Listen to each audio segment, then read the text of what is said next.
Audio test. Audio test. Okay, sounds good. How is everyone doing today, Osiris? How's it going? Hopefully the patch works. I haven't played in a few days. Yeah, it's perfectly working. I've been able to go in, close my game client and reopen it like normal now for like the past 20 or so hours. So it's whatever they did yesterday definitely resolved the issues. At least for me. Okay, so let's head in game here. I know the title isn't the most catchy, but sometimes it's just the truth. Like not every stream title needs to be fully clickbait. Though that does certainly help. It's a casual title? Yes, exactly. Let me turn display cap off and let's head in game here.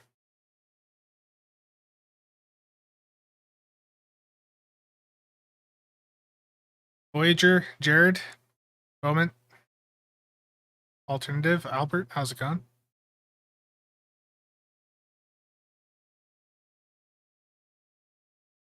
So I've not been in Stowe yet today. Today's patch is super slow. Yeah, I could see that the patch might be a little bit slow, given that the broken one was screwing everything up. So, oh, the game is not going through at the right. That's weird.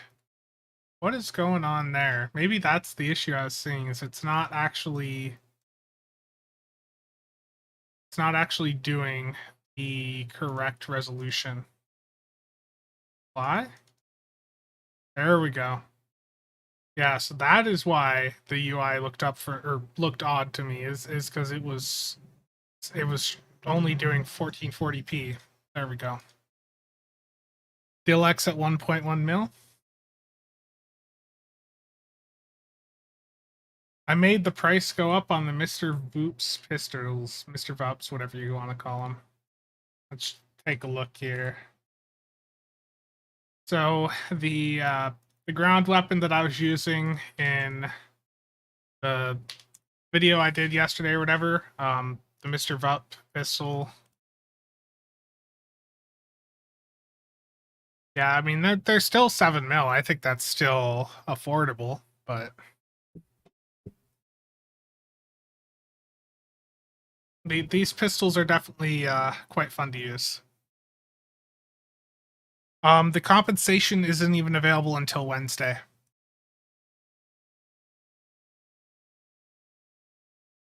So, the pack that's going to have the free set of upgrades will be here next Wednesday. Okay, I need to head over to the Voth battle zone, and I think my game sound might be muted here, so let me... Oh, I gotta set the game to windowed mode. Oh. I think I muted my game. That's why there's no sound. There we go. Yeah, they fixed the game for sure.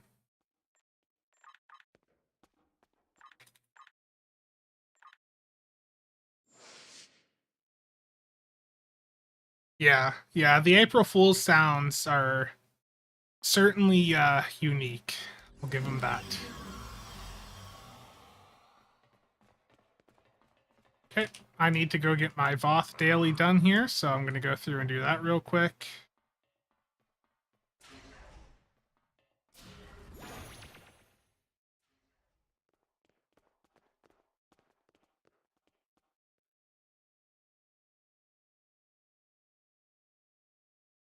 Really enjoy them in space, yeah. A lot of the people that made some of those sounds, quite a few of them I don't think are working on Stowe now. Because those sounds, someone correct me if I'm wrong, but those, like, they set those up many years ago, and those are still the same sounds, which is fine. But I think they made that with a different, or a few of the different people there. They're no longer there. There's 50 event campaign progress and 16k to lithium ore. I like it.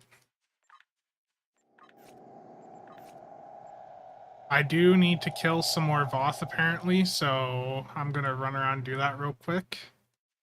Hopefully, I don't know how long they're gonna keep the Voth event up, but if they keep it up an extra day or two, that'll be pretty nice.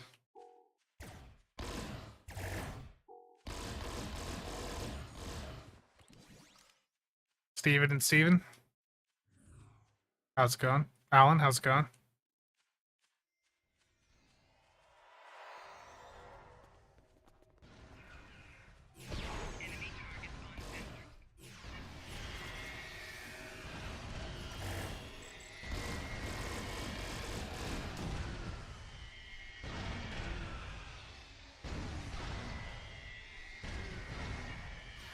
Yeah, I mean, for some people, it was what, like 2 or 3 days there that people couldn't get in, so definitely, I hope they extend it long enough to account for the people that got really screwed over. Yeah, the Vups pistol is actually really quite fun.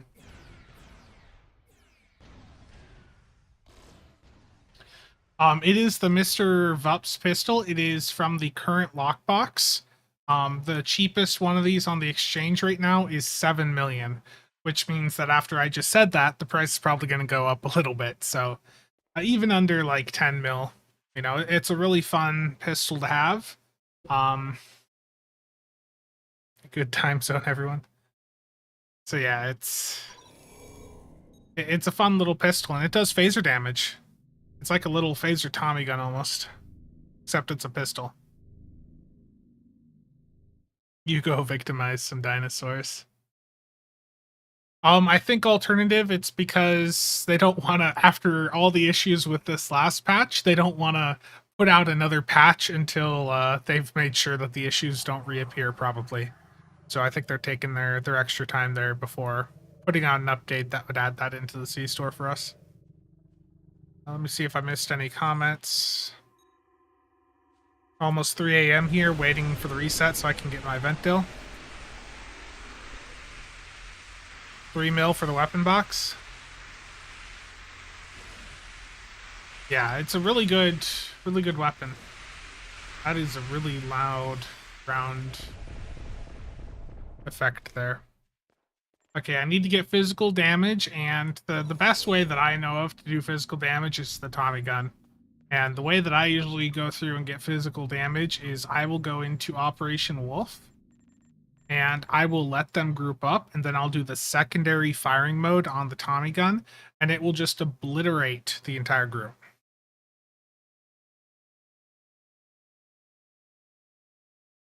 Kithia, how's it going? Dave, how's it going? What time is it there, Spencer? It is currently 9:56 a.m.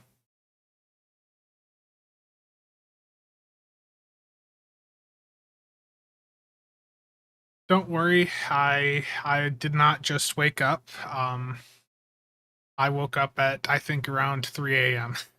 I crashed pretty shortly after that video, and I just slept for a very, very long time.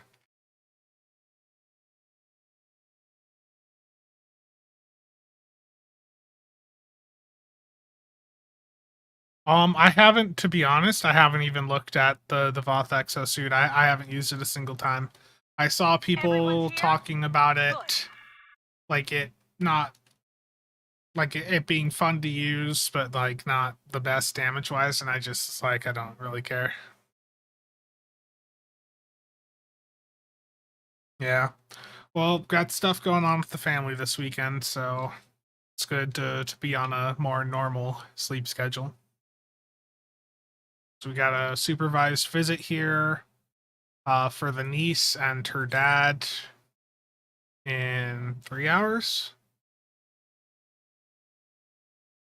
So probably 2.5 hours, the niece will be dropped off. Darkos, how's it going? Operations is locked down. Use the exocomps to get the doors open. So what I'll do here is I'm going to let them group up, Get and to the then consoles down in the security hub. I'm going to use the secondary on the Tommy gun, and you guys can see why I like it so much.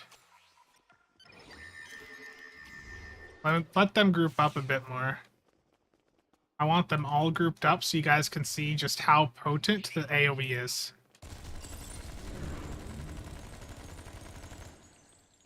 That's the Tommy gun, and right there, like 13k. Like, got half of the physical damage ground endeavor done right there.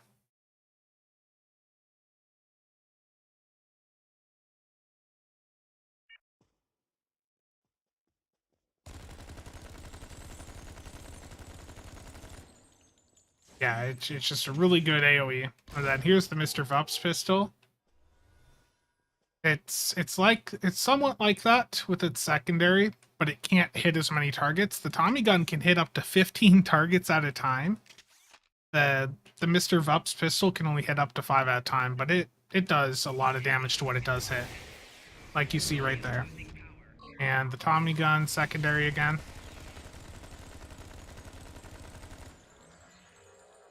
Yeah, if the Picard pack gave the Tommy gun on account-wide unlock, it would greatly increase the value of that bundle. I would buy it, even though I have the Tommy gun.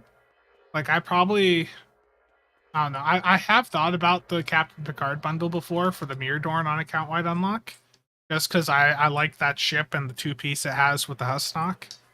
But I don't know, it's just a hard value. It's a hard bundle to justify. They're not paying me at all, Ranger. I wish I could like get paid for selling ships for them.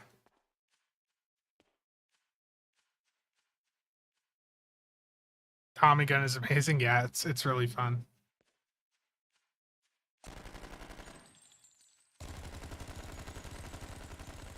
And your character makes a really nice face when using it.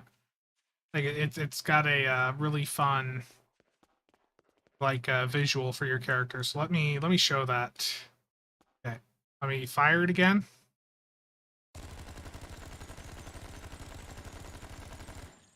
You see how your jaw like opens up there and you're like screaming.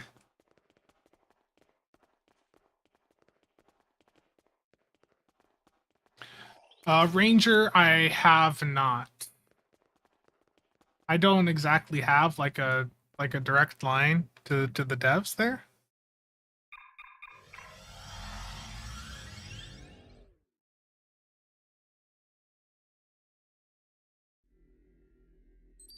Kathy, thank you for the $5. Yes, gotta buy all the SSDs.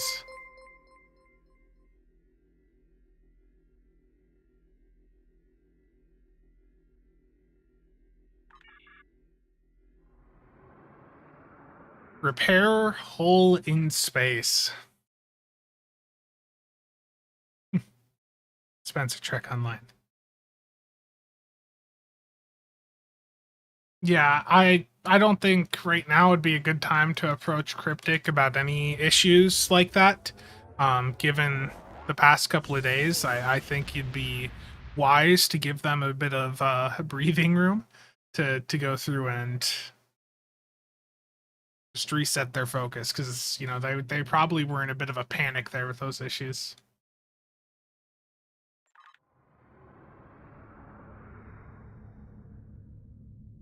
Any good Stargate games out there for space battles? The best ones you're going to get are mods for existing games, like Stellaris. I believe has a really good Stargate mod, and I imagine there's some other games out there that have a lot of modding support that also have um, some Stargate stuff.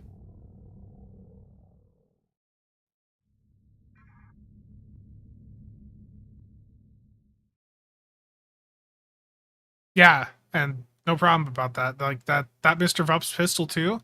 It is also an account unlock ground weapon, or it's account bound, not an account unlock, so you can move it between your characters in your account bank.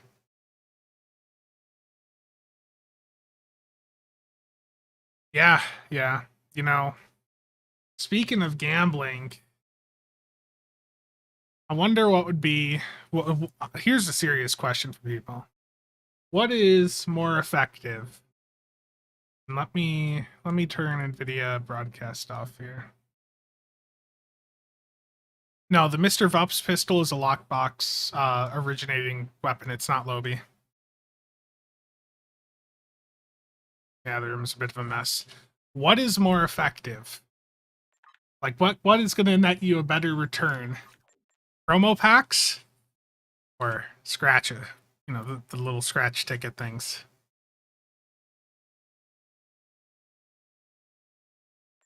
Yeah, you can just search the exchange for Mr. Vup. Do the civilization scratch tickets? Yeah. Yeah. Scratch tickets definitely win. I already know because these have already paid themselves off. Omega, how's it going?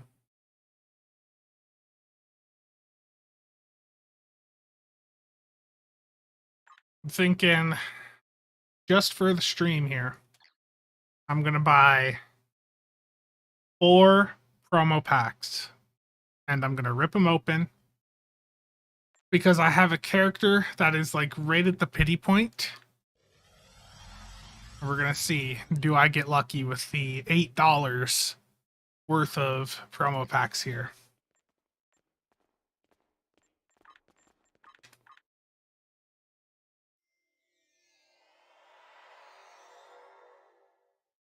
Voyager, Stellaris. 4 promo packs, I know. I believe.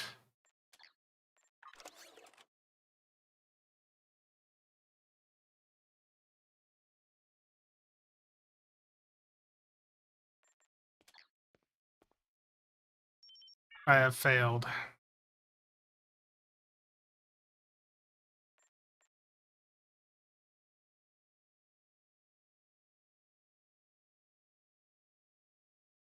Rob, how's it going, man? Greg?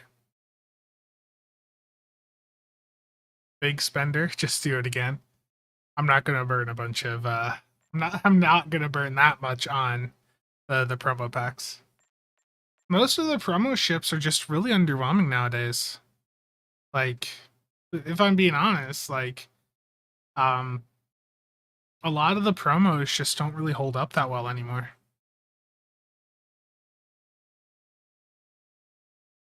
No. Lazarus, there's a different counter for keys and promo packs because they have different drop rates.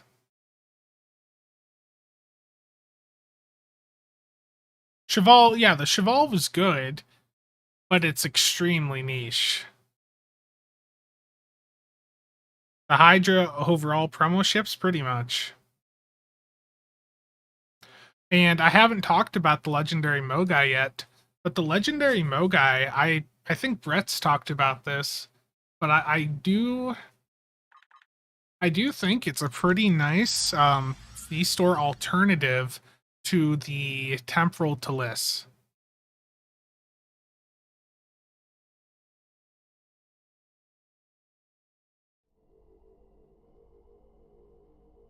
Chell, that is terrible. I did see that there's a topic on the official forums about too much DPS.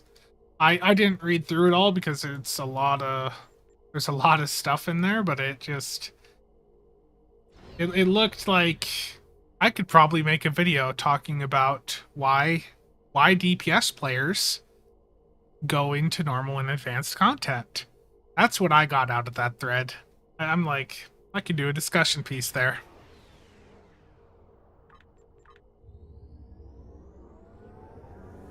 Legendary Mogai already wins because it has EWC. You know, Ed, I honestly didn't even think of that. That is absolutely true.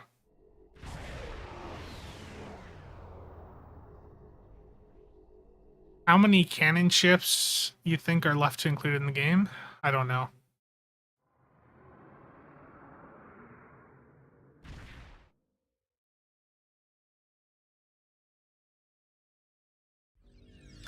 EWC is emergency weapon cycle.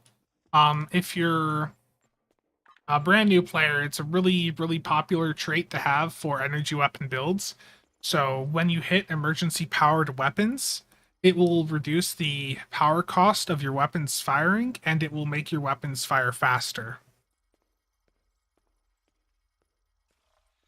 I mean, Mark the Chief, there's definitely a few people. Yeah, I was gonna look at the list here.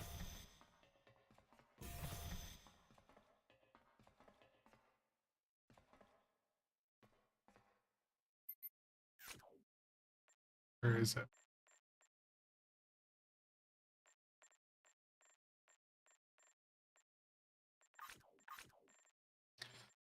This might upset someone out there, but I think I may have that ship in my dry dock here. Remember, this character used to be my main.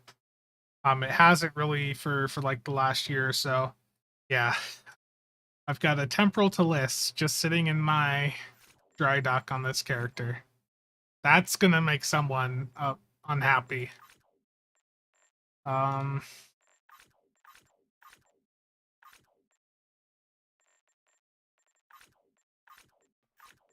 what's a different ship that I can put in there for now?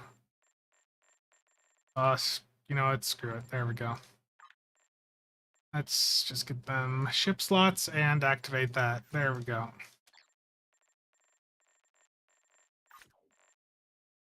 Yeah, so this temporal to lists is quite comparable to the new legendary Mogai. And I think for some people, you know, it will be a very, very nice alternative. Voyager, you're upset that I gave you a timeout yesterday. You deserved it.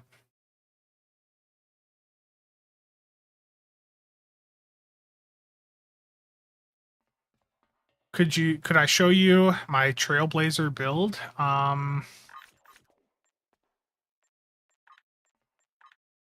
I don't know if I ever had one set up on this one. Oh, I did. What the hell console is this? Oh.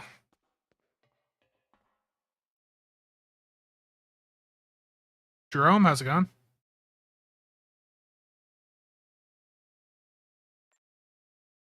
So with the Trailblazer here, it looks like I just probably did like a really standard tort boat.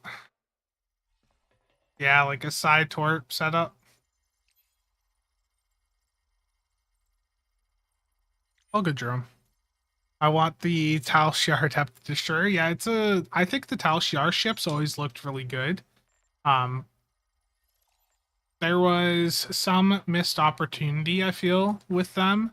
Like the inability to use this warp core on other ships. Like that would have been like these Tal Shiar ships when they first came out.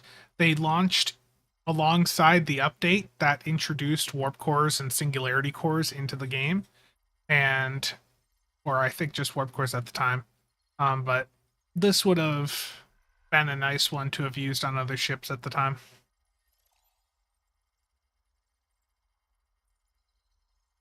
The courage. Where's mine at? I used the courage for Torp DPS for a little bit. Everyone did for a little bit there. But the build that I have here was more for like a side nuking role, really really niche role for high end runs.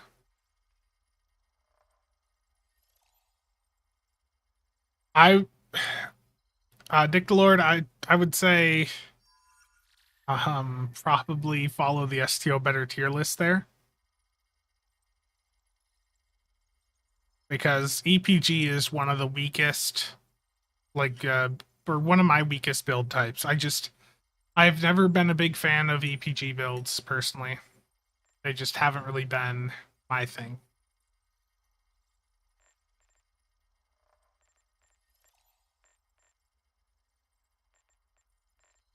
I mean, I have an EPG build, but like it's just not my preferred playstyle. EPG is extremely potent. EPG, if you understand how to use it, is one of the most powerful build types in the game. It's just, for me, but the thing with EPG is it comes down to, like, you're using a bunch of abilities at a time, and then there's like a lot of dead time usually until you're doing another thing. I like the more constant action that other build types provide, whereas again these EPG builds are burst of activity. Yeah, this is the Romulan version of the Vern.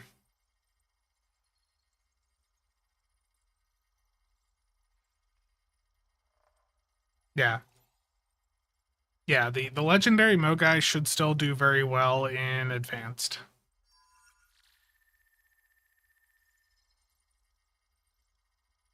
Yeah. Yes, the game does indeed work again. Flame, it's going well. Yeah, Triz really likes the Enterprise J, and he also likes the Valkys, especially if you go and put like Slime Devils on it.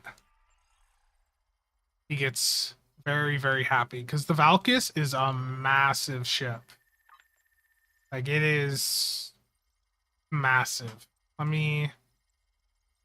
I'm missing something here. I have no idea why there's all these plasma consoles on it, but what am I missing here? I think I'm missing Mannheim.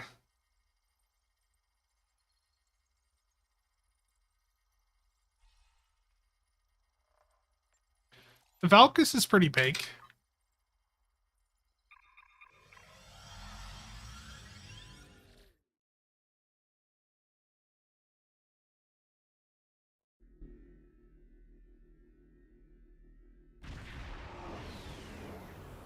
I'm gonna act like I didn't see that engineering comment.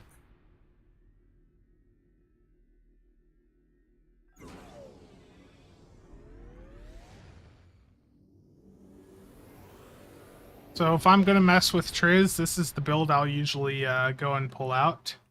And one of the things that's fun about it is if I use the, I guess you can't see it past me right now, but if I use the molecular phase inversion field, which is a console off one of the low tier Dairdexes, I can clip through other players' ships. Like, it gives me the ability to go right through other players here.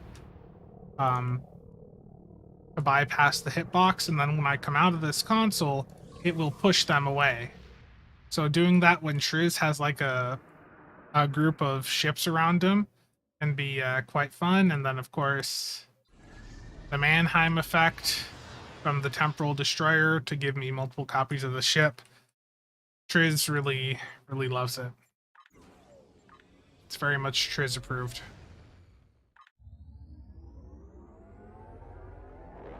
I used to be Warp Core. I used to be a very big fan of the plasma consoles, and then what was it? Season 13 happened where the nerf went through. EPS still helps, especially with things like reroute reserves to weapons. You have to have quite a bit of EPS skill for reroute.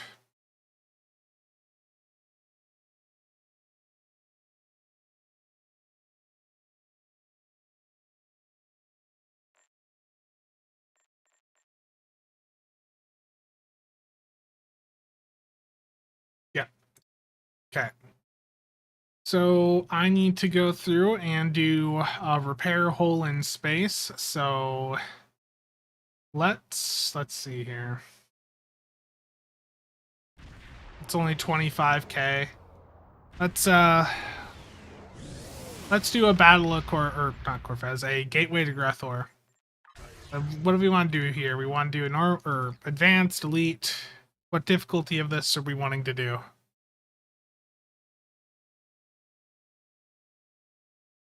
Yeah, if you use warp shadows, yeah.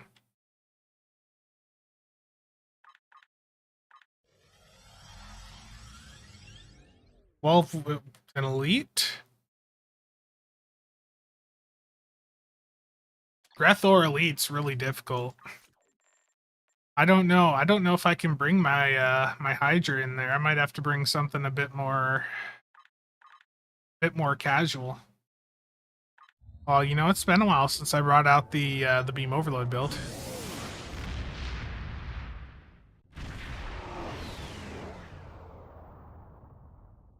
Fox fur, that should apply for gear that is bound or unbound.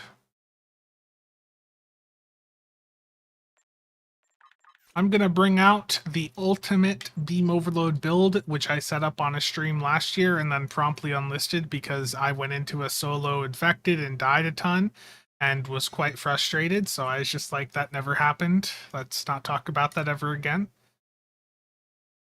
But I'm going to bring out the D7 Temporal Battle Cruiser with beam overload, and we're gonna go in to gateway to Grethor Elite, and we're gonna take them out. We're gonna do it.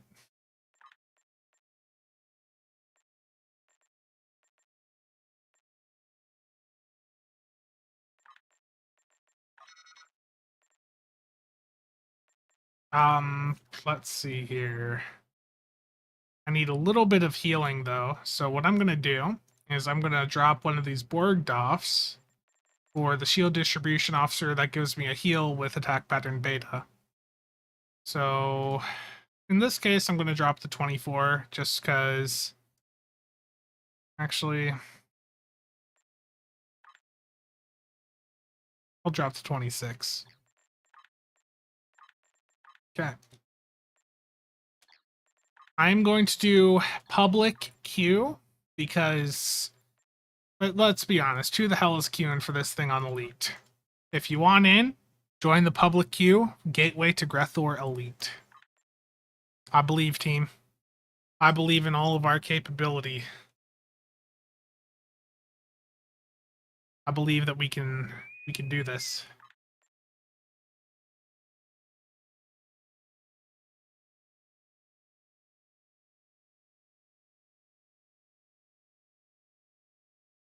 Yeah.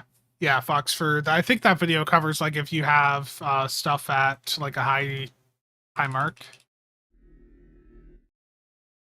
Yeah, max it out to mark 15 before trying to get it to elite. Yeah. Yeah, that would apply for that other gear. Oh. I forgot I moved my STO folder yesterday.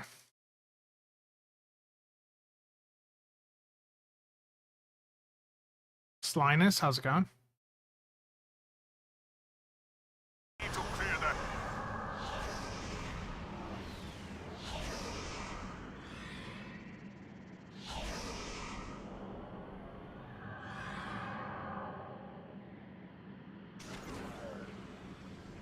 Got this really powerful beam overload ship.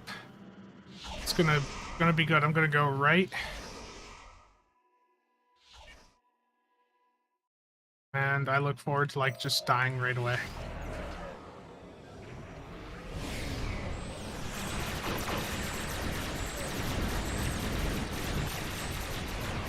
Reinforcements are inbound.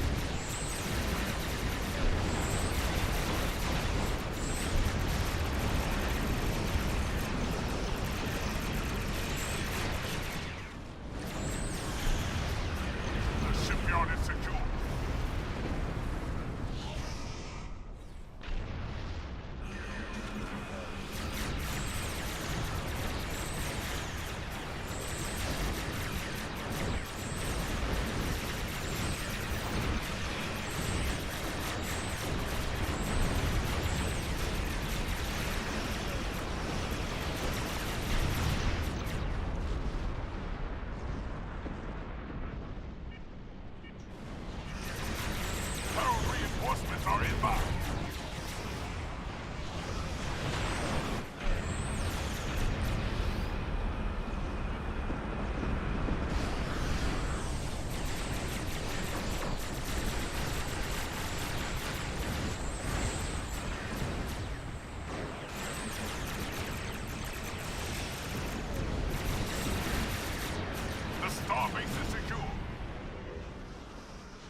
The elite version just has more hit points. The troop transport.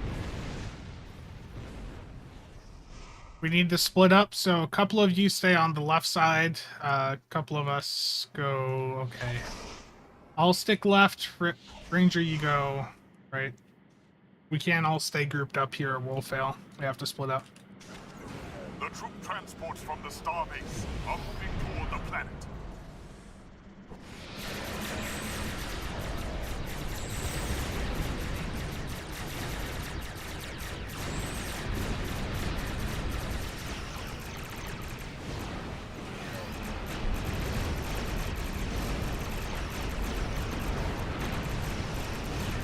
Those gateways are emitting intense levels of beta radiation. Close them.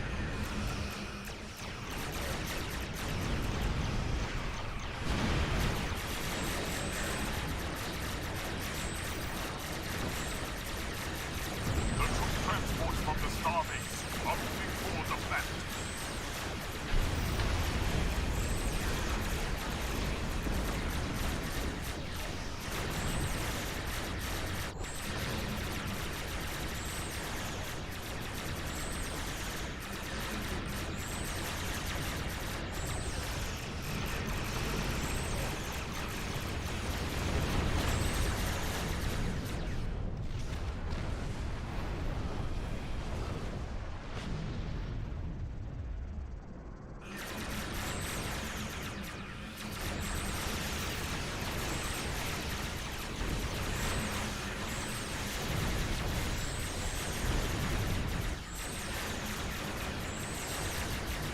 The troop transports from the starbase are moving toward the planet.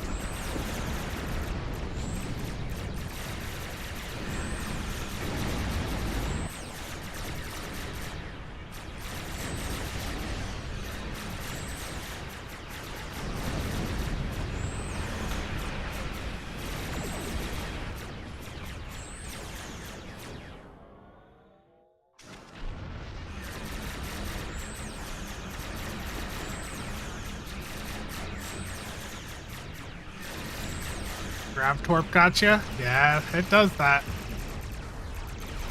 The troop transports from the starbase are moving toward the planet.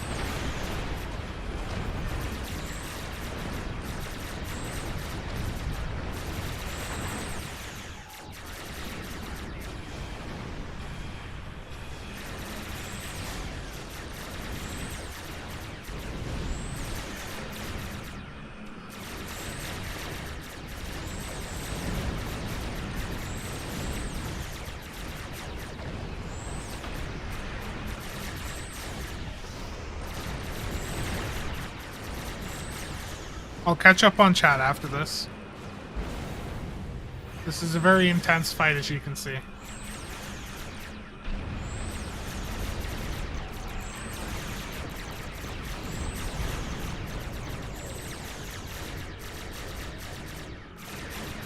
The troop transports from the starbase are moving toward the planet.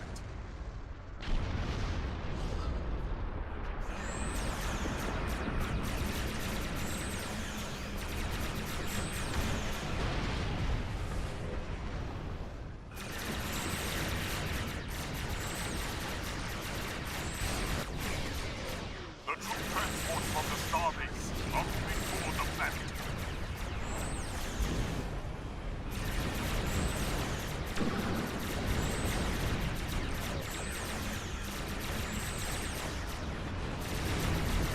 It's more that my microphone is blocking my direct view of the comments right now, or the chat. So I need to like look over. The troop transports from the starbase are moving toward the planet.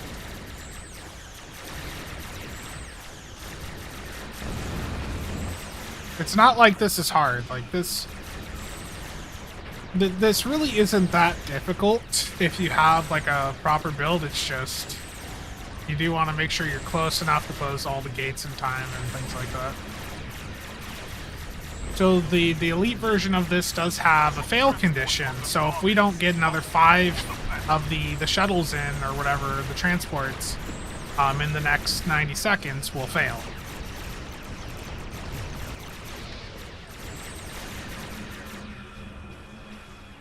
gotta get these.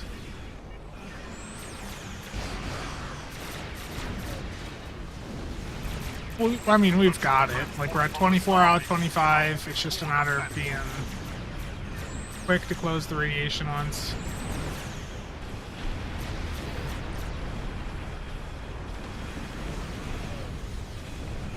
I just used the beta healed off. I mean, it got me.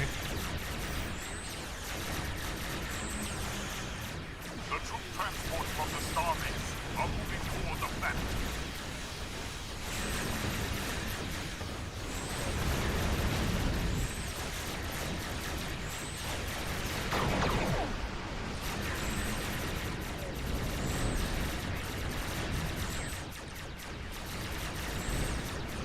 The troop transports from the starbase are moving toward the planet. Megla, if you're listening, congrats on the promo.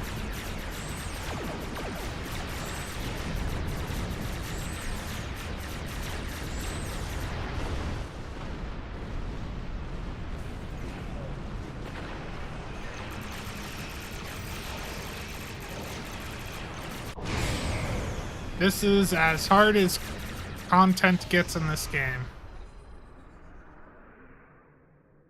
And even like, you know, I'm not really running much survivability, and that's one of the things a lot of new players fall into a trap of is like focusing really hard on survivability. And the way Stowe is just don't even care about most survivability. It's basically just a matter of kill things before they even have an opportunity to look at you.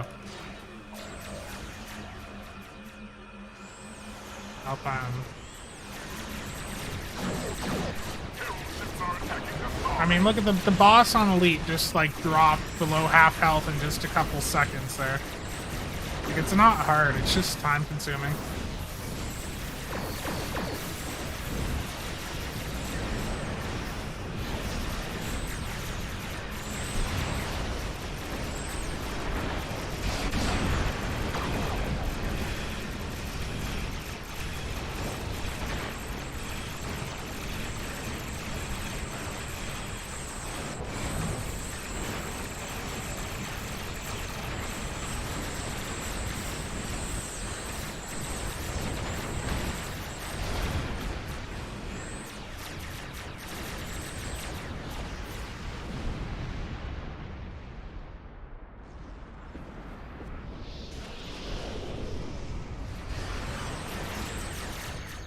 There we go. How many fleet marks did I get for that? Not that many. Our troops have landed. Okay, let's take a look at chat here because I am definitely a little bit behind. Let me look at display cap. Thank you, team, for joining up for that. So I am really far behind here. The invalid entity name on all ships, I think that popped up on Tuesday, and it's a bug that's been around ever since. They're looking at fixing it, or it's been here for like a week now. They're looking at fixing it, but it's going to be a little bit.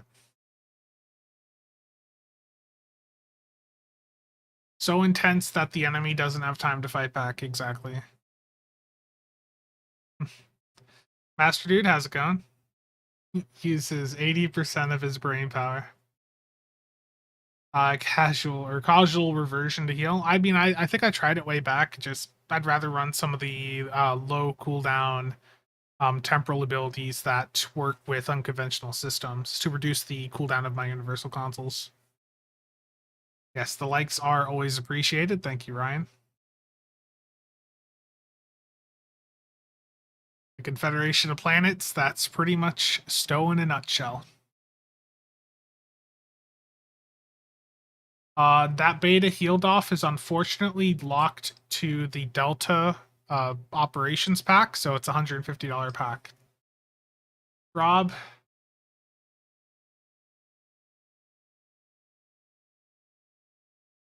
Thank you for joining, Rob.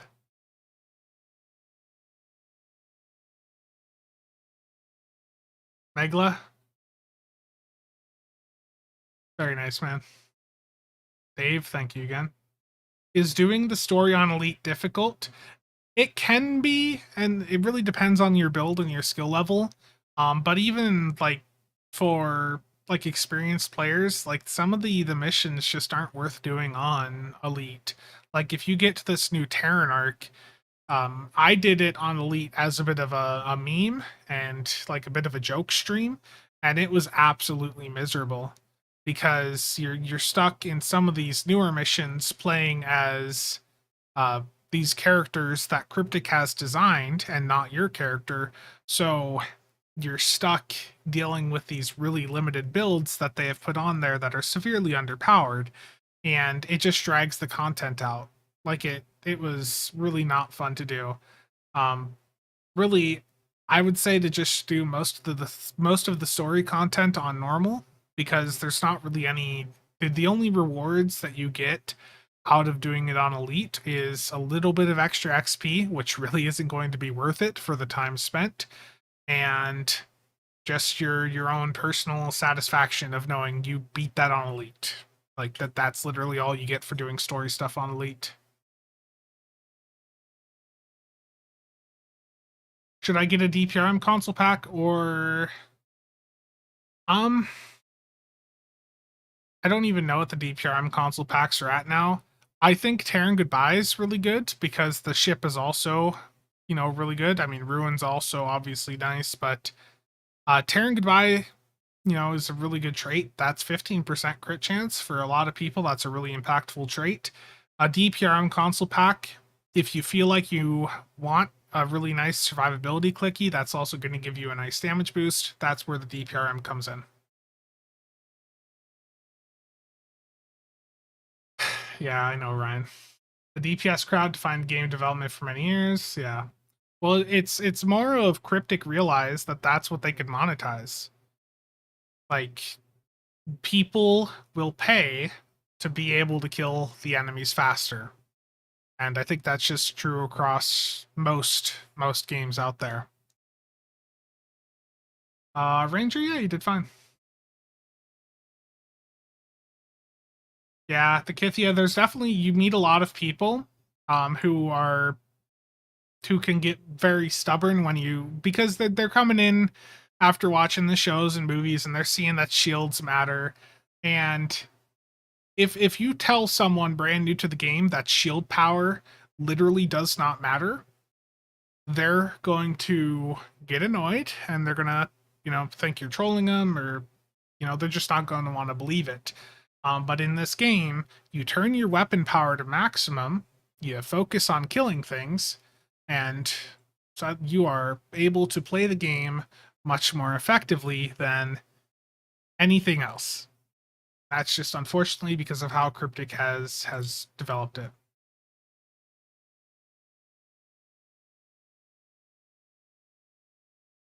Um, so for viral impulse burst, something you can do. I know I'm really far behind on chat here. There's a duty officer called Keel Hell or Tyheth, depends on what faction you're on, and there's also some cheaper versions. But it's a warp core engineer, and basically there is some rare versions of these duty officers, but when you hit emergency power to subsystem abilities, they have a 40% chance to remove all debuffs off of you. Now, because of the under the hood mechanic that these stuffs work with, it's basically 4 chances of 40% every time you hit an emergency power to subsystem ability. So that can be really good for consistently removing debuffs that are being applied to you. But that is just once every 15 seconds, assuming you're chaining 2 emergency power to subsystem abilities. But that can be a very good way to constantly cleanse debuffs off of your ship. And there is a rare version that is much cheaper that you can get on the exchange.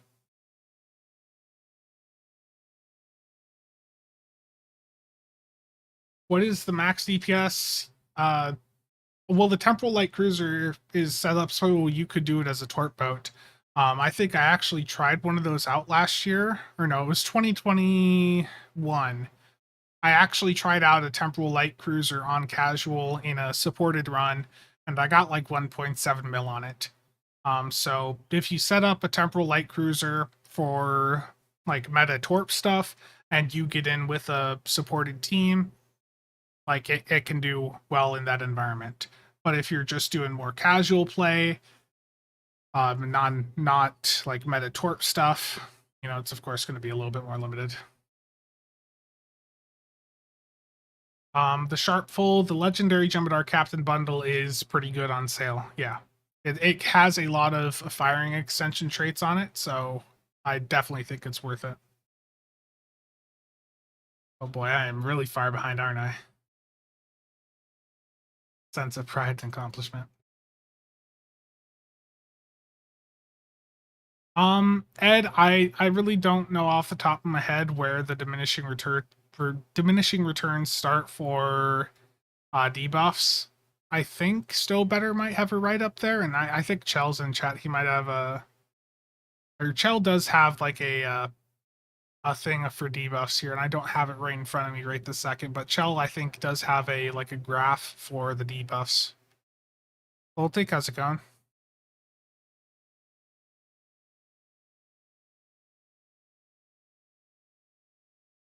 Ranger, I haven't even looked at the parse. I'm too busy looking at chat. EPG build, Torps and Psi. Yeah, well, yeah, that's true, Voyager, but anyone doing a Torp or like a Psi build is generally going to be a bit more familiar with the game and should be at a point where they understand where they can start shifting power over to the other subsystems.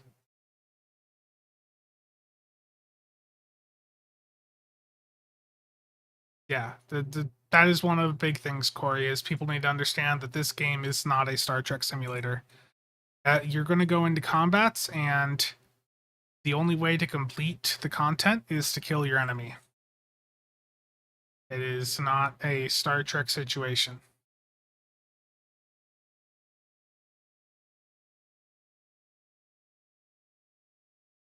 Yes, hitting the like is appreciated. Pew pew diplomacy? Indeed. Very nice, Crusher.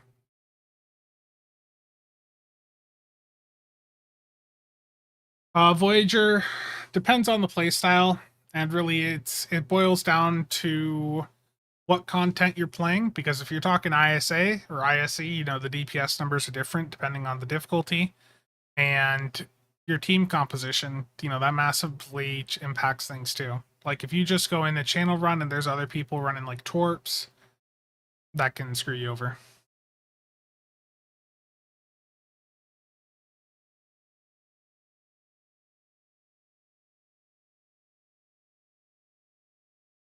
Aggressive negotiations.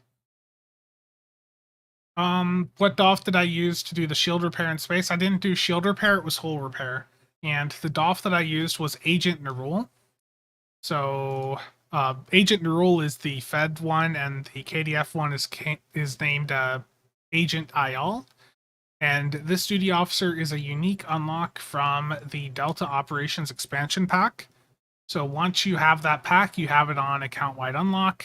That is an expensive pack, though. It costs over $100.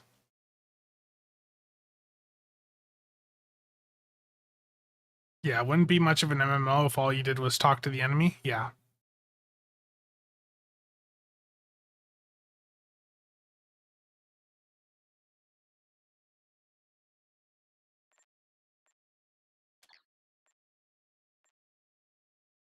Okay.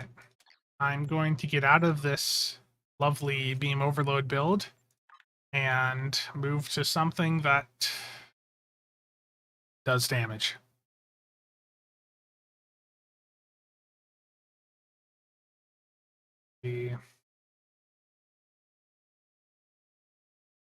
What build do I want to go with today?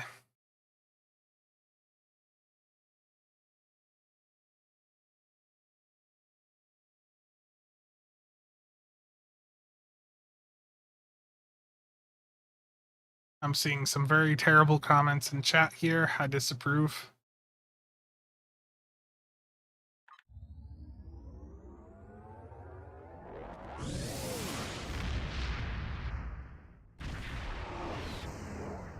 You have a mine build set up? Terrible, Ranger. Terrible. Okay.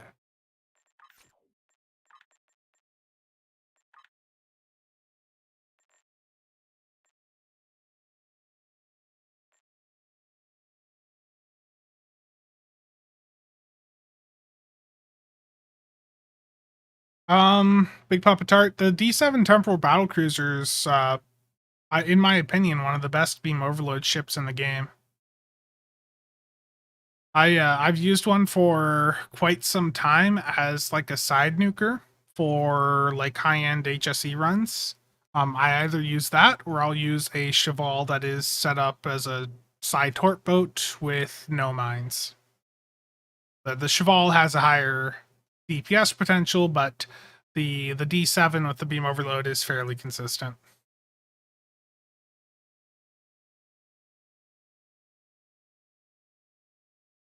Invalid entity name, yeah.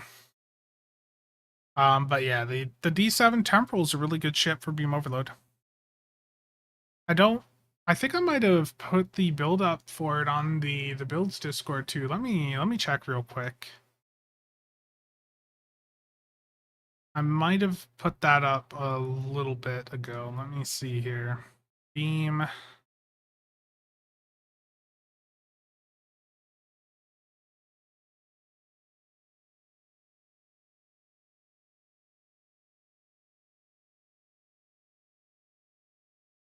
Thought I did. I might not have though.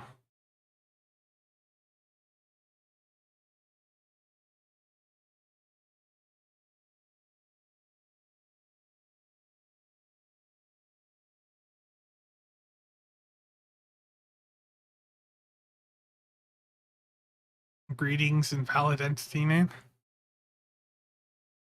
I don't actually have a jellyfish currently set up. Okay. I do not appear to actually have that build posted on the builds Discord.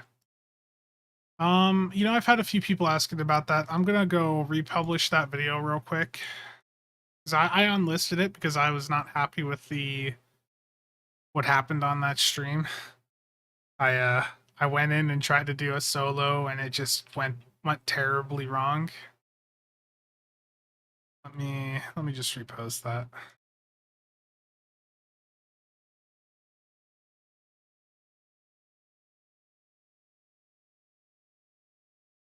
Yeah, that should be republished. Building the ultimate beam overload build live stream should be back up on the channel.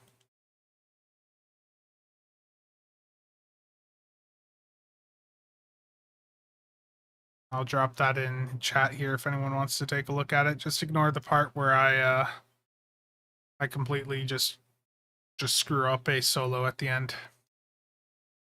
I missed a few other comments here.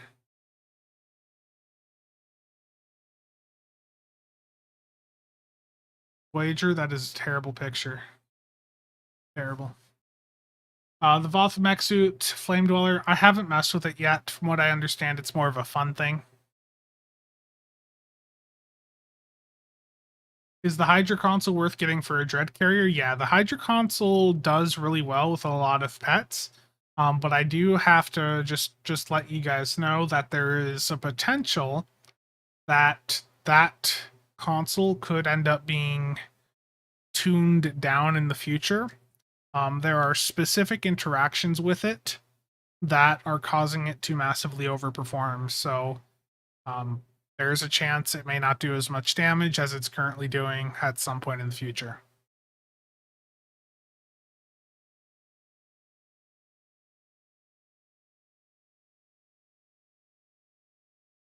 Yeah, no problem, Big Papa.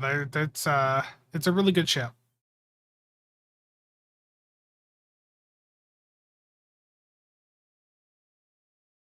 What is the best ship for a tort build? It really depends, Bilro, on what you're doing. I would say between those two, I personally like the United Earth Defense Force vessel. But if you're just going, it really depends too. Like, are you going in with a team? Are you going into just channel runs, solo content?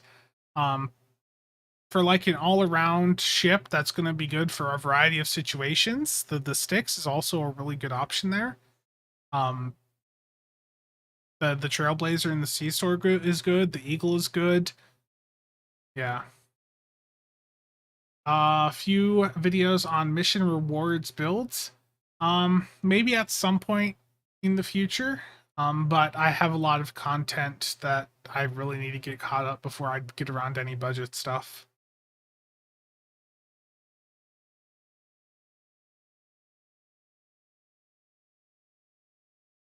The jellyfish, that's why I didn't really like the jellyfish when it first came out, is because it's basically it's an AFK player stream. You know, they can literally just turn the console on once they get to a certain point of the map, and they could just use the excuse of, well, I'm just using the ship the way it's intended. That's why I really hate the jellyfish.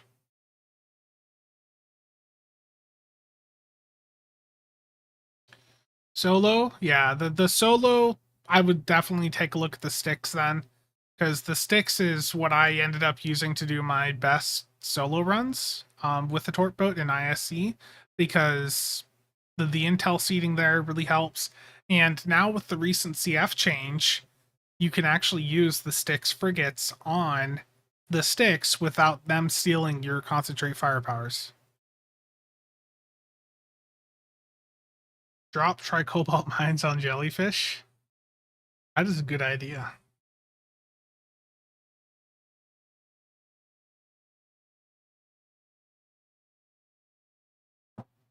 Yeah, the Styx pets are really good. They may not be the best damage wise, but the point is they have attack pattern beta, they have suppression barrage, and they have fire at will. Like they do a lot of debuffing for you. So I don't have them on this character, but I do over on my tank.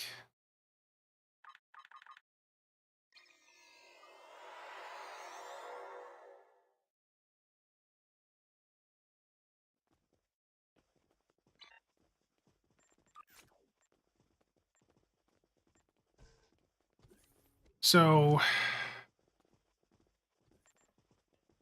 I head out of the way there. My inventory is full. I have a lot of just random stuff here. Okay. These Elite Terran Empire frigates, so these are the Fleet Elite versions of the Styx frigates. They have a bunch of beam arrays. They have Fire at Will 3, Attack Pattern Beta 3, Suppression Barrage 3, and Agony Ray 3. So between the Fire, Will, the Beta, and the Suppression Barrage, these things are doing a lot of support for you and are boosting your damage output quite a bit and your survivability. Can the legendary scimitar make a good torp boat? Yeah, basically any ship that has at least a lieutenant commander command seat can do well with torps. We need epic pets. I know that bugs me. You go and look at a build and then you just see that the pets cap out at ultra rare quality. This is your lucky spin.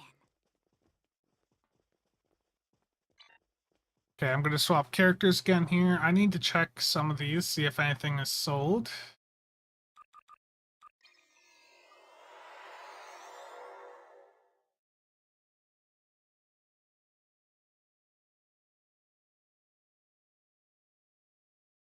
Nice.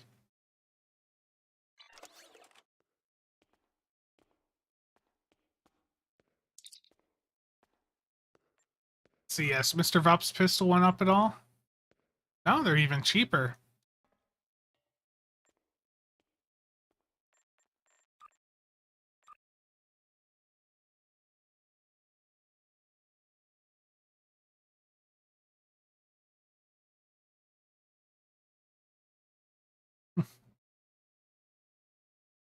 No idea, alternative.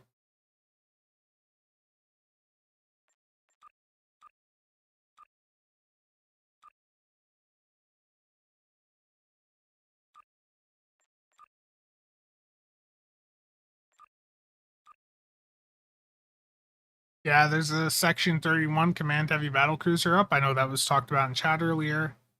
For 1.5.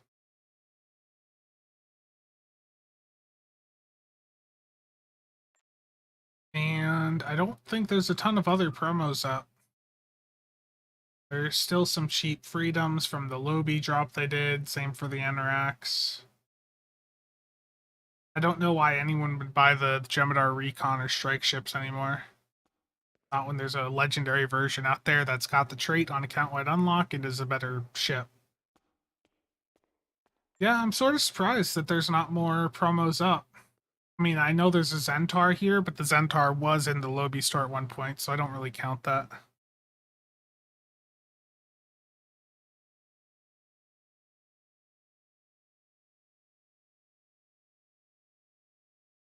Is there any really good EPG ship consoles worth grabbing from the C store? Mercstar, unfortunately, that's like the weakest build type for me, so I would defer you to places like STO Better or the Builds Discord. If you go on the Builds Discord and go to the EPG category, there's players that specialize in EPG stuff that can give you a lot of really good advice there for what your most bang for the buck options would be. Is there a website for a list of STO dailies? Um, I don't really think there used to be some for doffing stuff, but most of the dailies are just like really when we say dailies in STO, it's basically endeavors. The whatever event is currently going on, and the timer for that is going to be entirely dependent on when you last played. And then, of course, if you're a brand new player, your reputations. But outside of endeavors and these events here, there's not really any other dailies that are like server wide.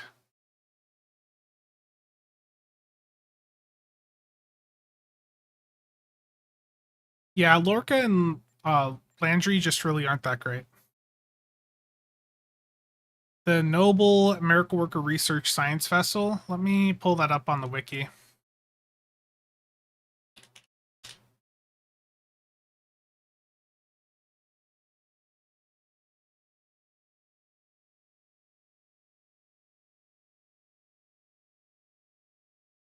I've got a redirect set up, so now every time I click on a wiki link, it'll take me to the new wiki.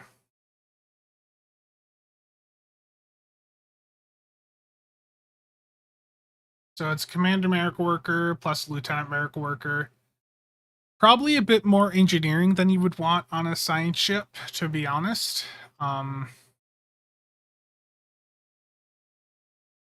Yeah, Miracle Worker. I mean, you can do fine with Miracle Worker, but you're not really using any of the Miracle Worker abilities. You're basically just using it for the extra console. The best thing about the Noble is the trait, but that's because the trait's been broken for a while, and Cryptic is now finally aware of it and is going to be fixing it soon because there were some ways to get the trait to basically stack all the way up right away, and that is now being fixed.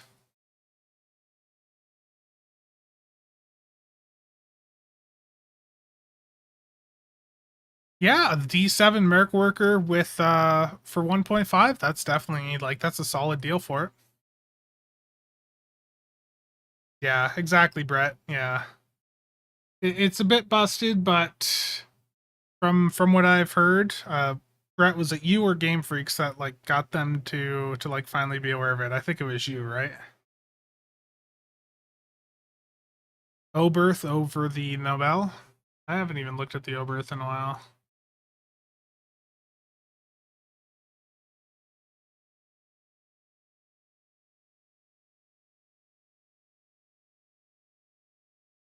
Did I like completely mess the name up here? There we go. I can't type. Where's the gambles? Already done.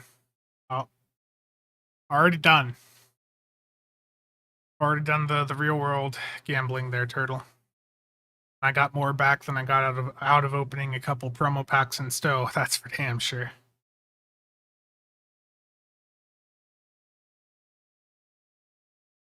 Let's look at the Lido berth. Yeah, I mean, looking at these, the Oberth still has that Lieutenant Commander Engineer, which on a science boat isn't really going to be the best. But I mean, at least it's got temporal and a bit more size seating there. So yeah, I could see why people would prefer that.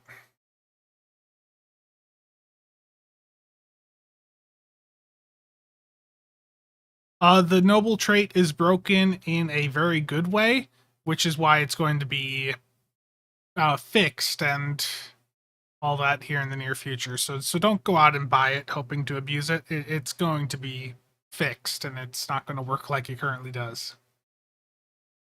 Is the NX trait a must-have for energy builds? Was that preferential targeting? I want to say that's a good. It's a good trait for beam overload or cannon rapid fire, but it's not a must-have.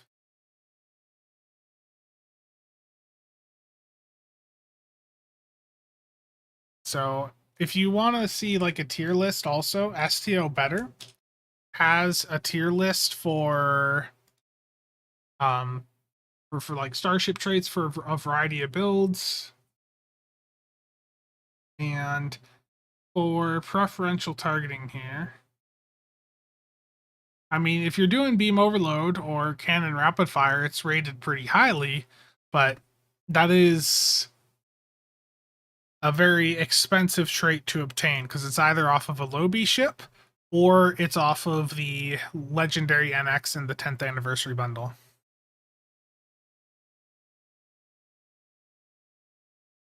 A gaming Stuka, if you're looking to do purely PvE, I would personally look at attack. If you're looking to do if you're looking to do PvP, then you don't consider like a science captain. And if you're looking to really focus on ground, then that's where engineers' strengths lie, in my opinion. Yeah. Well, another thing too, we were talking about this earlier in the stream, but the legendary Mogai is actually going to have emergency weapon cycle on it. So for new players that don't already have that trait, that may very much increase the value of that bundle for them. Yeah. What is the best temporal ship for what play style? Are you talking for torpedoes, for beams, for science? Which like build subtype are you referring to with that?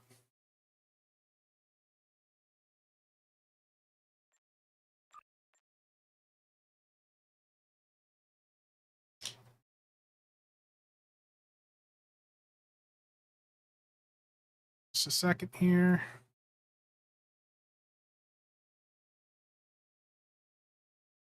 Because when we're talking about temporal ships, there's definitely a few different play styles out there.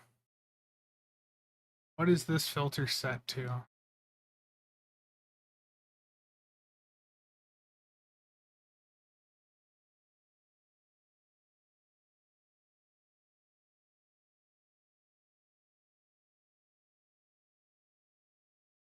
We still have one more filter set here. Oh, fleet.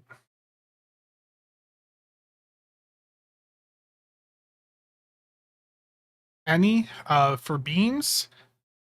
For beams, the Husnock, definitely is good if you have especially if you have the Miradorn console on it. The Temporal D7 battlecruiser that I was just in earlier in the stream, that is also a really strong platform. But if we're talking like full temporal ships, there be quite a few in the game here.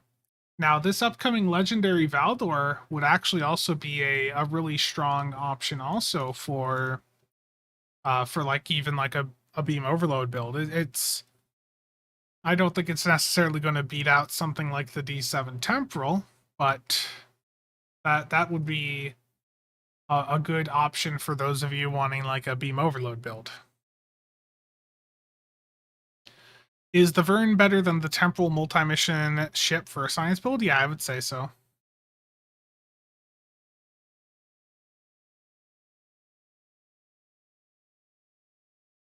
Is it worth chasing the meta dragon if you only play advanced TFOs? No. I would say basically just, I mean, some people would say this is, chasing the meta dragon. But if all you're doing is advanced and normal content, I would just set up like a really good cannon scatter volley build. Slap a bunch of dual heavy cannons on the front of your ship, turrets aft, and then just focus on improving your piloting. Like, even at a very budget level, if you go with cannon scatter volley and cannons on your ship and you learn how to pilot your ship to keep enemies in front of you, you are going to have a very effective build to go through and annihilate normal and advanced content. But yeah, like you do definitely need to at least focus on the build enough to make sure you're holding your own weight, which in advanced is fairly easy to do. Yeah, you can get Withering Barrage for free off of the ship that you get out of the Klingon recruit characters. Yeah, this legendary Valdor definitely does have some potential here. Brett, I know you've already talked about this, but if we look at full temporal with a pilot secondary, I mean, there's a few ships with that combo.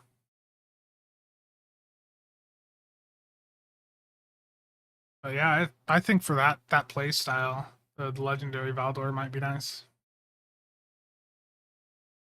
Yeah, the Hydra with CSV, just dumpsters content.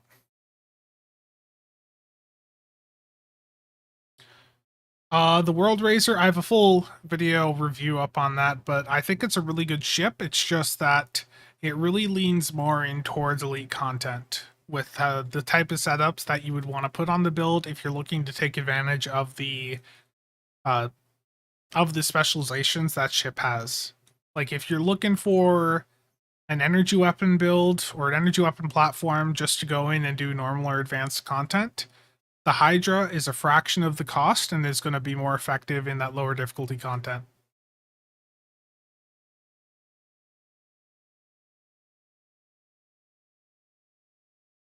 Yeah, the more I look at the Valdor, it definitely redeems the bundle a little bit, but it's not going to be a ship for everyone. That's for sure.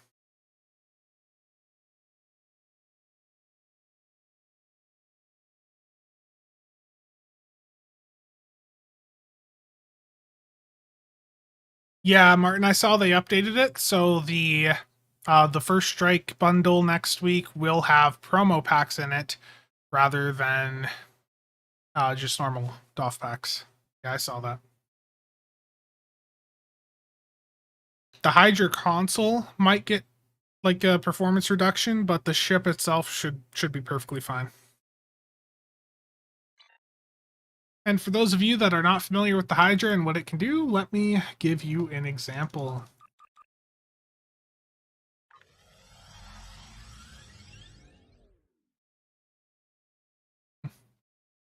I'm waiting for someone to figure out how to port in models into the game and to put like a Daedalus class from Stargate or something into the game, or at least the visuals of it.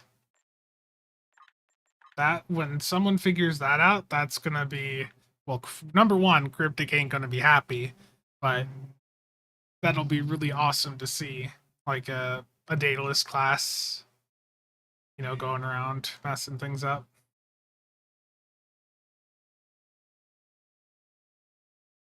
Did I already scroll past the battery? Yes, I did. Waldo, how's it going? I would say the Vengeance. I would say the World Raiser is going to beat the Vengeance probably for either build type there. I just think the World Raiser with it's a bit more tactical focus, and I just think it wins out there. The Vengeance is still a good ship, And if you want to do like surgical strikes on the Vengeance, then like for single target, I do think it'd probably beat out the Hydra with an energy weapon setup for single target. But when you look at like the World Razor, if you do like even like a Torp Beam Overload hybrid, I don't know.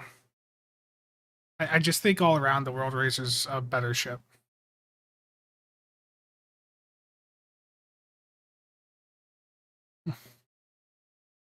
Have I done surgical strikes on the Hydra? I think I did, but I prefer CSV. So let's go into a cure found advanced and show people what the Hydra can do. Yeah. On that topic, alternative, I've been wondering about the feasibility of a mod for the game that locally changes it so that when your weapons fire, you make it look like the effects of the railgun. Because there is actually like a railgun in the game already, off of some of the it's like the vacation escort. I don't know. The point is there is a railgun in the game already, and imagine if we could just have all of our like weapon visuals set as that railgun. It'd be awesome. Yeah, go ahead and ask, and I will catch up on chat here in just a moment.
There we go. There be the Hydra. You point to the ship at things with a cannon scatter volley build, and they die. Okay, a couple comments in chat here. Let me catch up.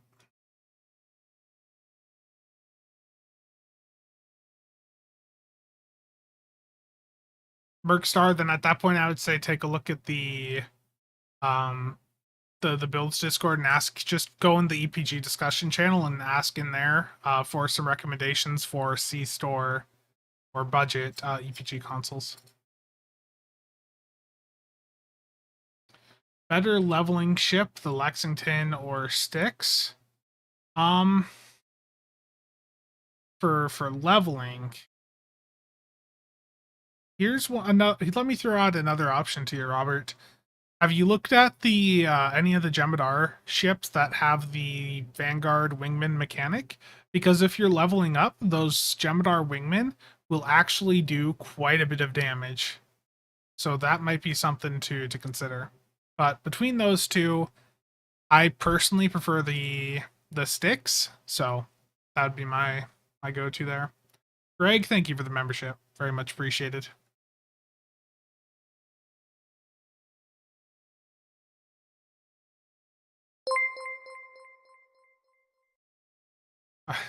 Would be nice if they increased the difficulty of the Borg.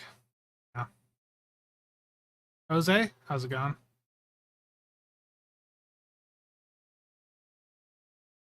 Yeah, I don't know what's going on with Google recently.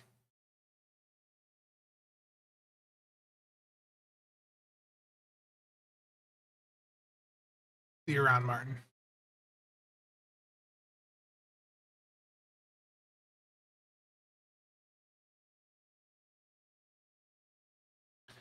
Distant Night. Spencer, how would you rank the 5 different specializations in the game in terms of bridge officer abilities and the full specialization bonus? That's a good question right there. So, leave this map.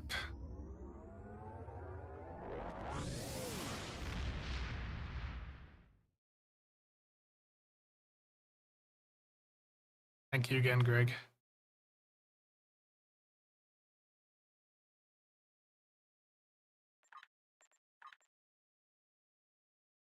Specialization rankings explained. Yeah, that'd be a good one.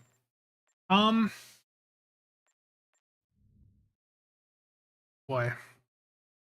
I mean, the top two, I think to me would immediately be Intel and Temporal. Which one would be the better one? I think would be.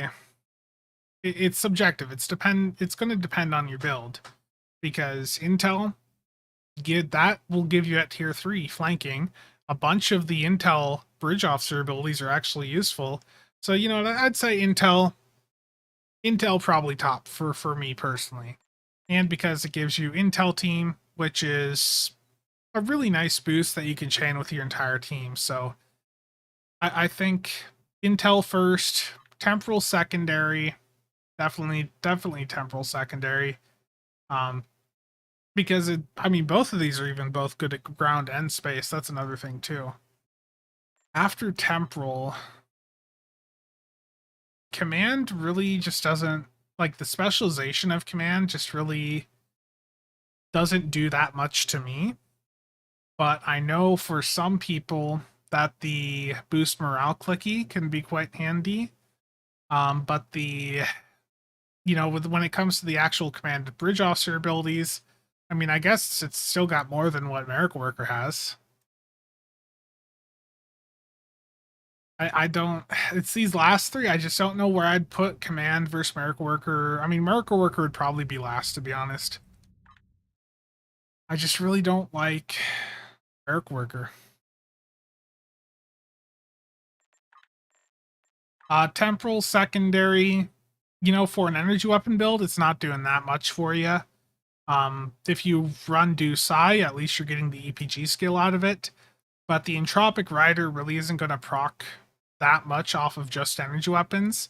I basically just have it on because this character does a lot of torpedo stuff. So if these specializations aren't saved with your loadout, so I just leave it on Temporal secondary, because if I go over to like Strategist secondary when I'm on a cannon scatter volley build like this, I'm gonna forget to move back over. So it's literally just like pure laziness for why I do it like that, because I will forget. Miracle Worker primary. I don't know. I haven't even really looked at this in a while.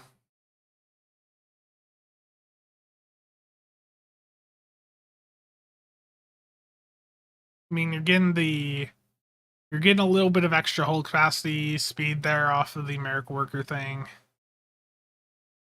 When you're, there's a little damage boost there, but I don't know. For me, I don't think Miracle Worker really would boost the builds that I specifically run. Oh, okay. Oh, I got you, Distant Night. I got you. I misinterpreted that and was including the captain specs there. Any news on the Riemann Infiltrator? Not that I've heard. A bunch of the bridge officers are still, like, a bunch of the captain or the bridge officer traits are still bugged.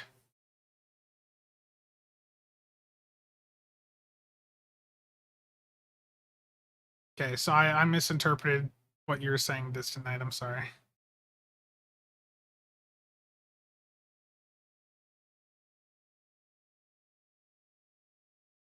So full spec bonus.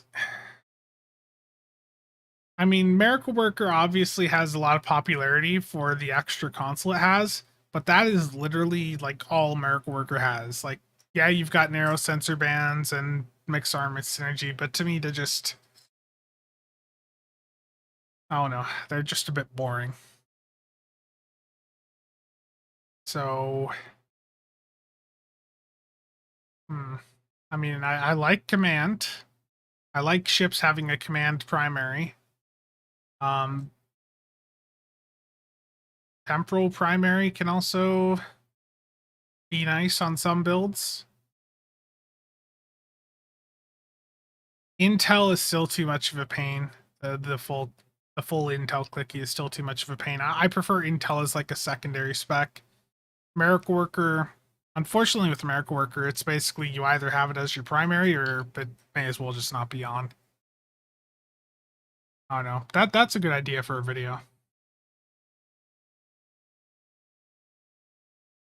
Yeah, strategist secondary is definitely a good secondary to run for like an energy weapon build.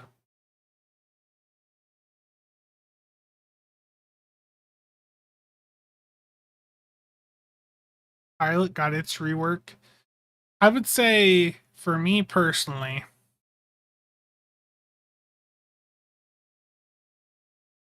I like command primary on ships, that followed by temporal. Then after that would be intel. Then after that would be Merrick Worker and then pilot. Like pilot did get revamped and at least has a ton of useful abilities now, but you can't like at the end of the day, I think numbers wise that extra console from Merrick Worker is going to beat out uh what you're gaining from the pilot bridge officer abilities. No, you don't use Merrick Worker for a tank. For like the primary specialization on the ship, you would want command for like a high end tank because command has suppression barrage. Which I can't show you on the ship.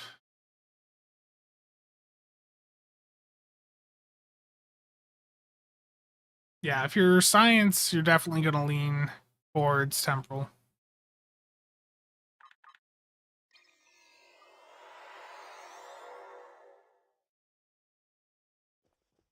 Pete, I would say Intel primary, and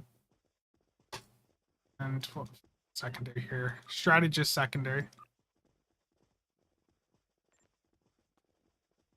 Yeah, suppression barrage on a tank is just too good to not have. You're literally just cutting down the damage that the enemy's doing.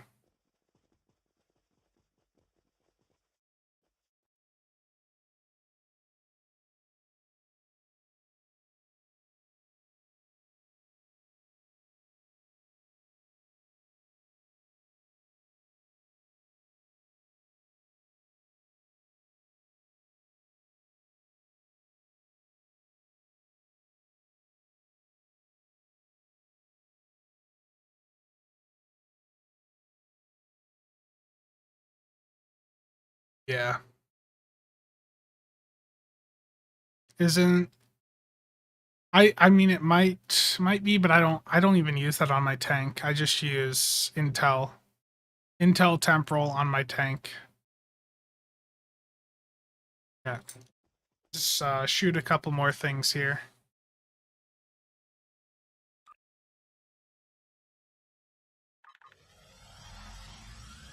Are there many temporal size ships in Stowe? Oh yeah, there's loads.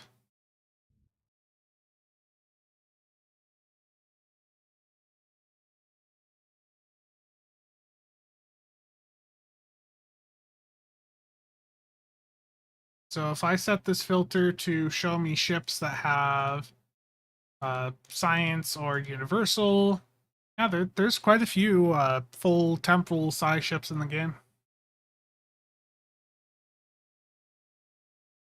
Yeah. Is Discord Nitro worth it? Basically, Discord Nitro is good if you like to boost up servers. If you're part of a server that they're trying to maintain a certain amount of server boost, sure. If I wasn't boosting up the builds Discord, I wouldn't buy it.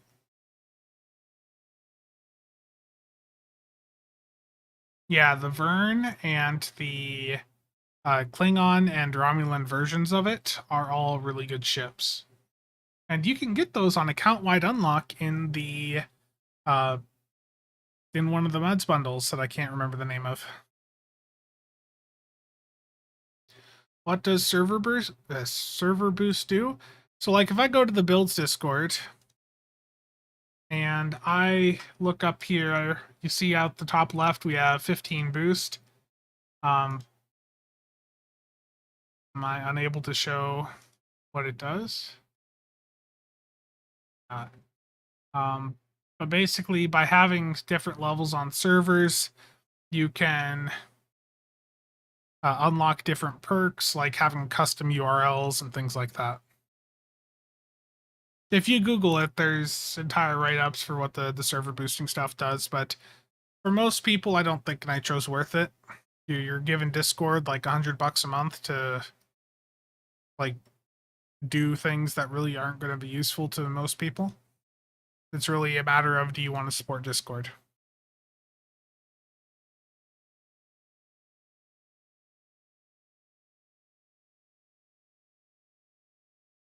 Voyager, there is a giveaway going on my Discord right now.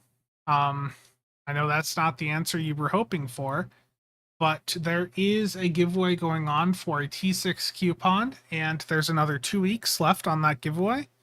And I might do another giveaway before then, but for right now, it's just that T6 coupon there. Billy, how's it going?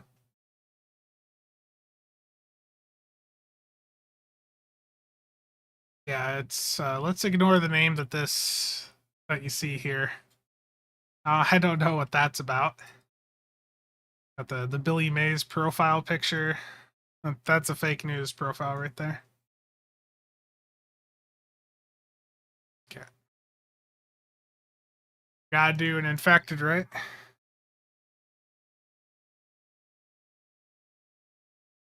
Yeah, there's not a ton of Cardassian ships in the game. Let's do an ISA.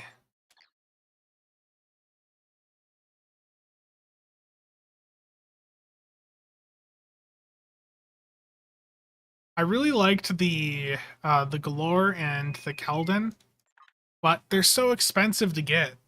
I wish they would just put the Keldon into Mudspec. But even then, it's not like it's that good of a ship. The Cardassian Keldon definitely is. It's not aged well, I think is the best way to put it.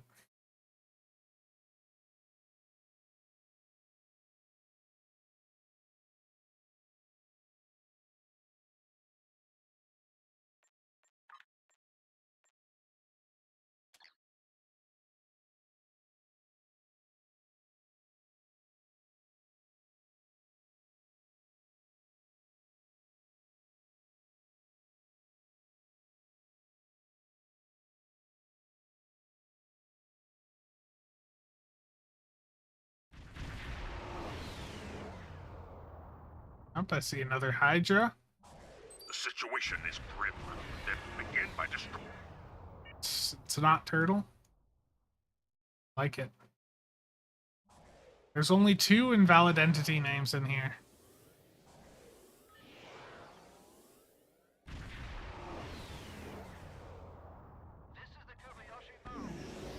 Yeah, the Beam Overload 1 is a trigger for the competitive engines. I have the innervated ones on, so me having that Beam Overload on there means that I can use that as like an evasive maneuvers, basically. From this time forward, your culture will adapt to service ours. Scanning the nanite print. Gun. Dislocating that wheel.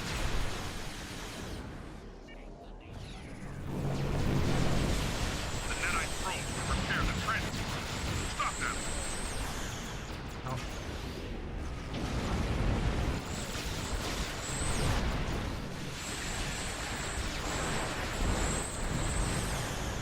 Now, MB's here. He gets to watch my piloting failure. Because I slide way past that. Gonna just hope MB's not still watching.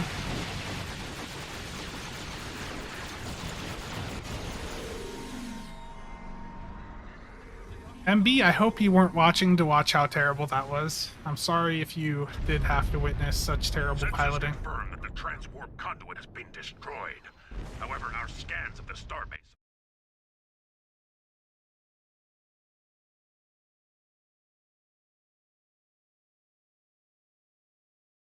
Yeah, it's a bug. The invalid entity name is just a bug a lot of people are getting. If you have the Gamma expansion pack, you have the Galore on account-wide unlock also. The tier 5 one. Almost 700k.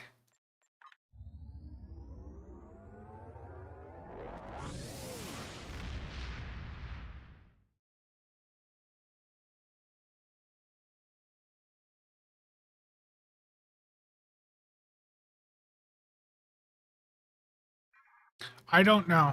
I don't know why it's only impacting some people. But the Keldon. Let me pull that up.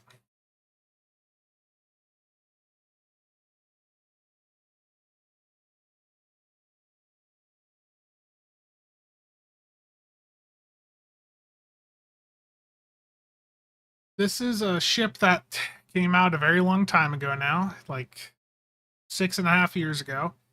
And the issue with the Keldon is it was released at a time where lockbox ships were not always getting full specialization seats.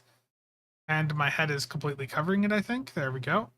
Am I still covering it? No, okay, we're good. So it's got a Lieutenant Commander Universal with Intel, and then a Lieutenant Engineer with Intel. So unfortunately, it was a ship, or it is a ship that just has not aged very well.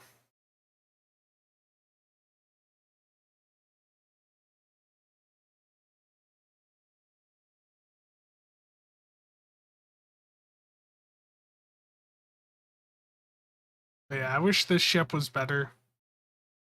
The Galore was a ship that I did fly quite a bit back in the day. Oh, I got it. Yep, if you go to sector space, you can get it. Yep, I see it. Invalid entity name. Terran goodbye. I mean, the DPRM is a good console, but I think I will be honest, the DPRM has been overhyped. It is good. There's no doubt that it is a good console. But especially if you're just doing normal or advanced content, not every single build needs to have the DPRM. Like if I had to choose between DPRM and Terran Goodbye for like an ISA or just going in doing advanced content, I'd probably go with Terran Goodbye because that crit chance, like the thing with the DPRM is the big thing with it is it's a nice damage boost, but it's also a really big survivability boost, which you generally don't need in advanced content. You kill the things before they can kill you. And with Terran Goodbye, that helps you take things out faster because when you get up to 3 stacks of that, that's 75 accuracy and 15% crit chance.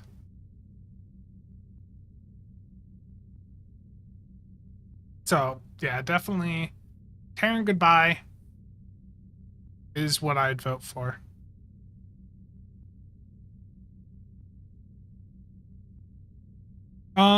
They have not announced how long it's going to be prolonged, but I mean, ideally, I would like to see them leave the event up throughout the weekend, like leave it up till Monday or something. I think that'd be good. Yeah, DPRMs, if you're on a Klingon or Romulan character, you can still get a bit cheaper than the ship itself. But definitely, the Terran Goodbye to me just, yeah.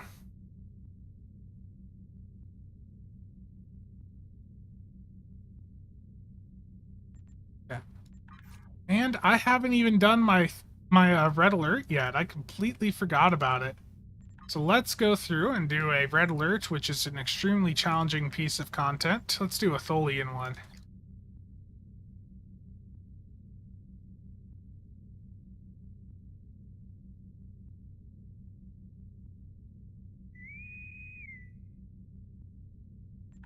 I think eventually the Mirror Warship will go into a Muds bundle. I just don't know what else is going to be in that Muds bundle.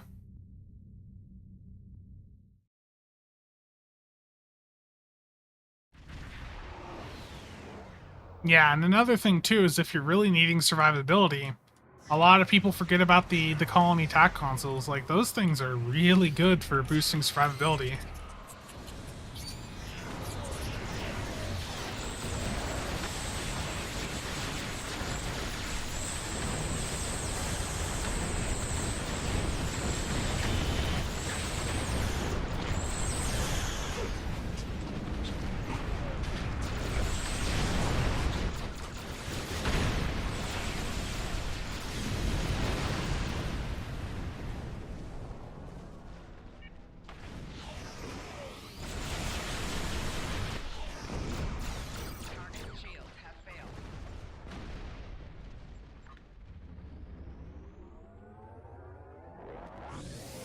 By the way, one of the reasons that I hate on beam overload so much is because look at how fast you can kill things in like normal or advanced level content with a cannon scatter volley build. Like, you boost it up enough and things all just die in like a second. Now, if I was doing beam overload, I'm targeting 1 target per second. With cannon scatter volley, I can take out 3 targets in that second. That's one of the reasons why I'm not a big fan of like beam overload, surgical strikes, or single target stuff if you're just playing like normal or advanced. Because like cannon scatter volley, if you understand how to fly it, understand how to keep your ship pointed at the targets, it's gonna just destroy everything in front of you. Distant Night, I'm hoping that the response and the lack of engagement with this current Muds bundle will deter them from doing any more Muds bundles with event ships. Yes, I was using the fog console from the Excelsior 2. All of the fleet gear is character bound.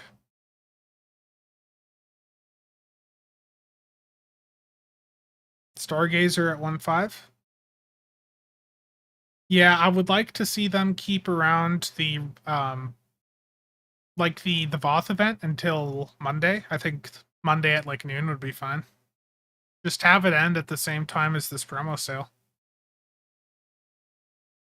Yeah, Nick, what I would say at this point of the game is if you're in a fleet and if you've been in there, you've done some contributions, and you see that you don't have the permission to buy from provisioned fleet stores at whatever rank you're at, just get out of there.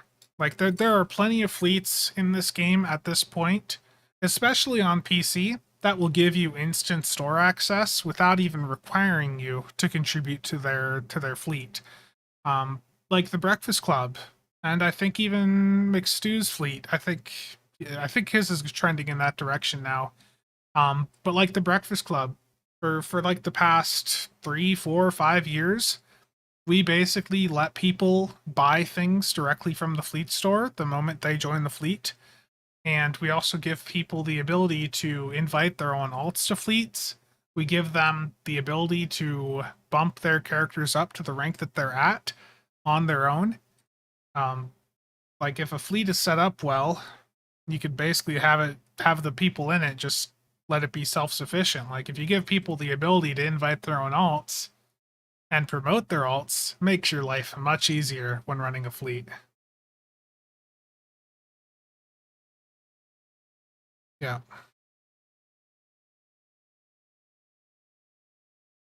Gotcha, Voyager. Yeah, Riker, cannons and cannon scatter volley will beat out fire at will. Fire at will, the issue with it is that you can't have really good uptime. So cannon scatter volley can be up for 14 out of 15 seconds, and that can be done very easily with the Withering Barrage straight on. But with Fire at Will has 10 seconds uptime, 10 seconds downtime. It's got a 20-second cooldown versus every other firing mode in the game, which basically has a 15-second cooldown. There are traits that you can use to close that gap a little bit, but none of them are straightforward like the Withering Barrage would be for a Cannon Scatter Volley build, or Super Weapon Ingenuity for a Beam Overload build. It's Fire at Will has... Cryptic doesn't like Fire at Will because of how it was in the early days of the game. So they heavily nerfed it many years ago, and it hasn't been well since. Co-Conspiracy Cause, TBC's got a KDF fleet. I'm in it right now, and it's set up the exact same way. I literally do not care if you join the fleet, buy a fleet ship, and fuck off back out. I really don't care. So if that's something you ever want, shoot me a message on Discord and I can send you an invite. Or if you want to stay, it's up to you.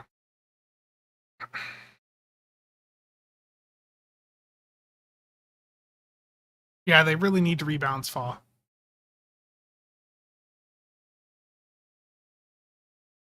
Wizard Girly, how's it going? Oh no. Hello, Spencer. I know you want me to put that clip on the like Heroes of Sound clip. Terrible. Yeah, McStud's fleet. I mean, McStud's fleet, like, I'll probably set up to be similar later on. Once you get your fleet to a certain point, you can pretty much unlock that stuff. In the early days of the game, there was a need. Like, it was understandable why you'd maybe want to limit who could buy things while you're leveling up holdings and things like that. But once you have that stuff done, it just doesn't make sense. Yeah, if a fleet doesn't unlock their stuff to let you buy things, just get out. There are plenty of better fleets out there. Make TAC Team great again. Or Team Tactical. Yeah.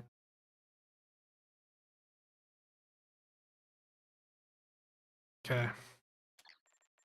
We've got quite a few people in here. Let's do something different. How many of you are on the Fed side right now?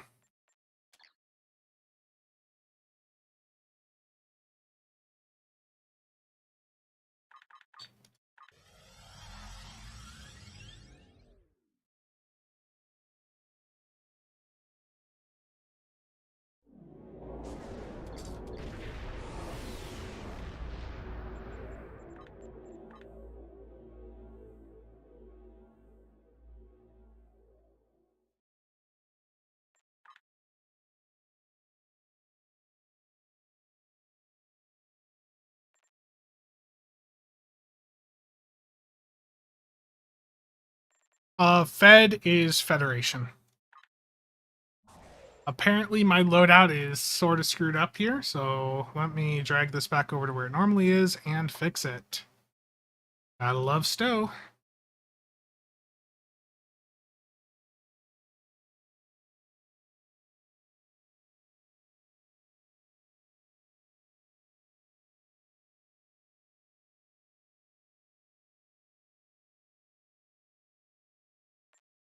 Okay, this build is not exactly like perfect, but this is my Endeavor build. We're just gonna go in. I'm gonna bring in a rainbow build here. And what I want to do is the 20-player fleet map that is on the Fed side here.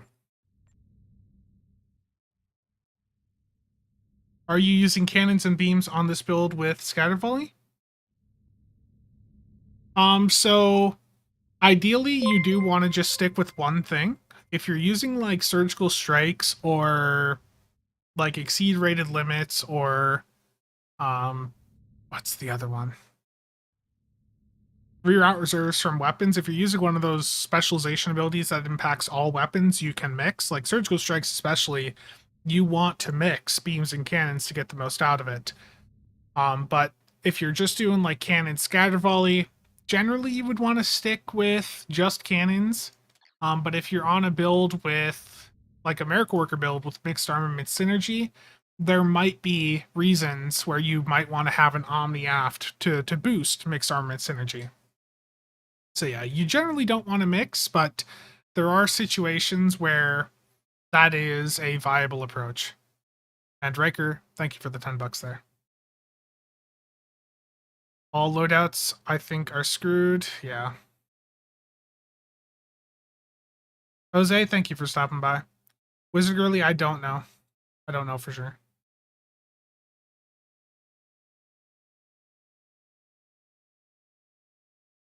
Like an Omni. So like if you were, let's say you're on the Vodwar Juggernaut. Let me swap over to that real quick and see if it's messed up or not. Or the Voth, the Vodwar. I can't English right now. Give me a minute and then I'll queue for like a we'll start up.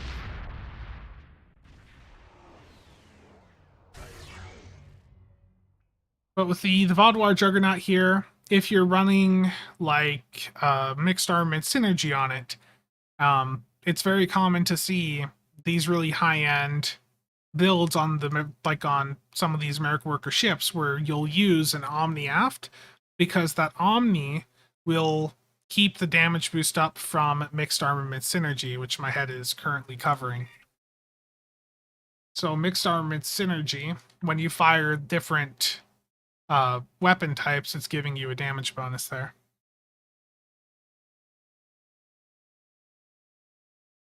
Terrible. Okay. I am going to, I guess I can, are my traits fine here? I'm not even fixing that right now. Let's go back to the bug ship. I need coffee. Yes. Coffee good. I think I put too much creamer in that one.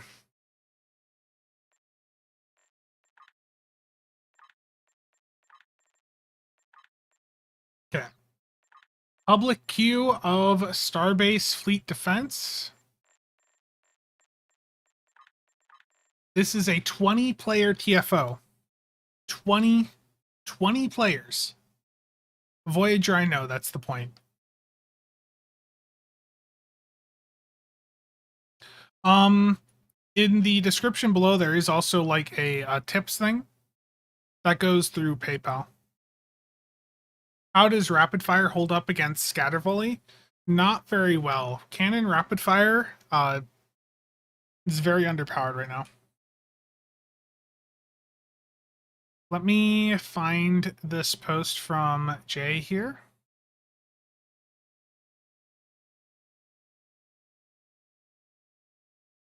I'm going to link this in the stream chat.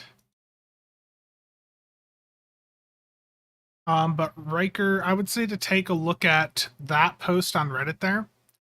And it goes over which firing modes are the most effective in like the commander rank, lieutenant commander, things like that. Cannon scatter volley very much wins out. If you're doing single target, then reroute reserves to weapons or surgical strikes are really good. And you can see how they all stack up against each other there. And yes, Cannon Scatter Volley rank 1 beats out even the second best at rank 3. Cannon Scatter Volley, really good.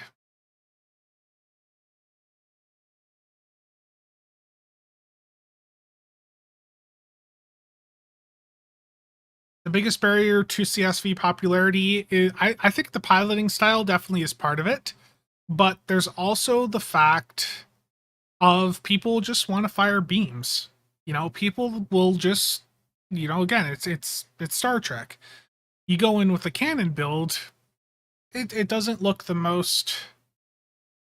People don't want to be flying the Defiant around all the time, you know? They want to fly their Galaxy class with beams and things like that, and that's where fire at will sucking just really sucks.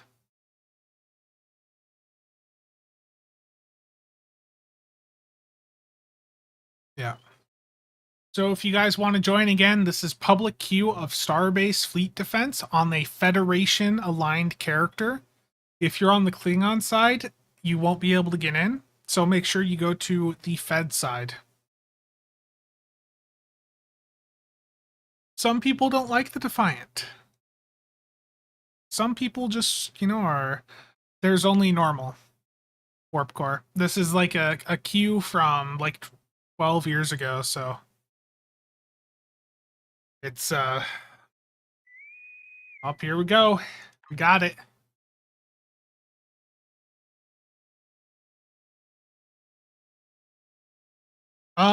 Yeah, the Stargazer. I'm worried about pronouncing the name because people get very upset when I mispronounce Sagan.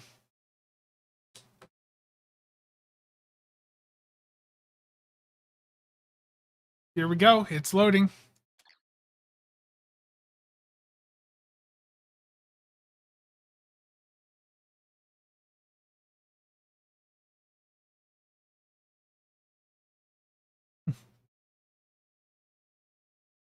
This is gonna be dirty. Oh my. Warp Core? No.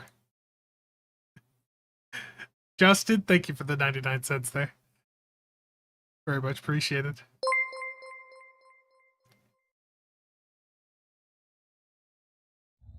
Someone's gonna go into the comments after this stream, and I'm gonna hear about it. Enjoy. Artsy.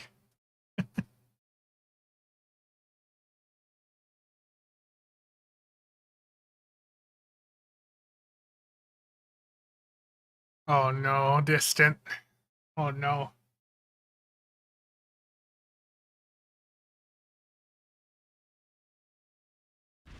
Gotcha. Everyone. So one of the first things here, as you can see, as I think Waldo commented about it, the lighting in here is not up to the modern standards. So you'll want to go to your graphics settings and turn lighting 2.0 off, and then things will look correct. So whatever area you're in, just go straight forward and defend that part of the map. To the warp out traffic beacons.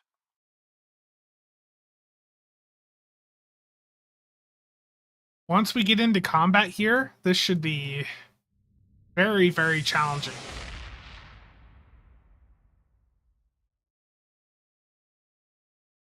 Lighting 2.0, I don't know the specifics about it. It's a lot of the newer maps, though. If you want the lighting to work, you have to have lighting 2.0. But on some of these older maps, if you don't have lighting 2.0 on, it can mess up.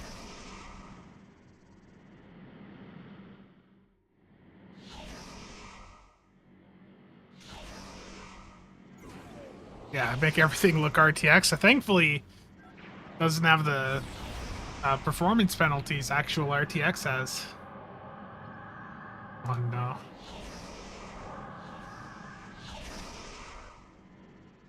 What's going to happen is this is going to be like extremely laggy. So you have to wait at your area until the... oh no. There's too many mines on the map. Too many pets. The game can't handle it. Everything is despawned.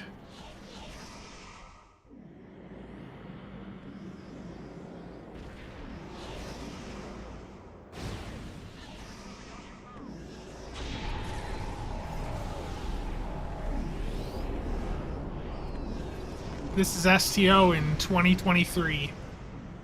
The game engine cannot handle this many players in the same map, nor can it handle all of the pets and mines we have in the current state.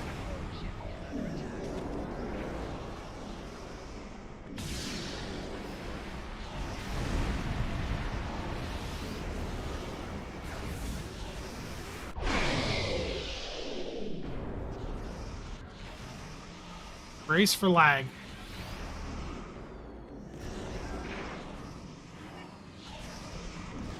whenever the enemies spawn. I thought they were gonna spawn already.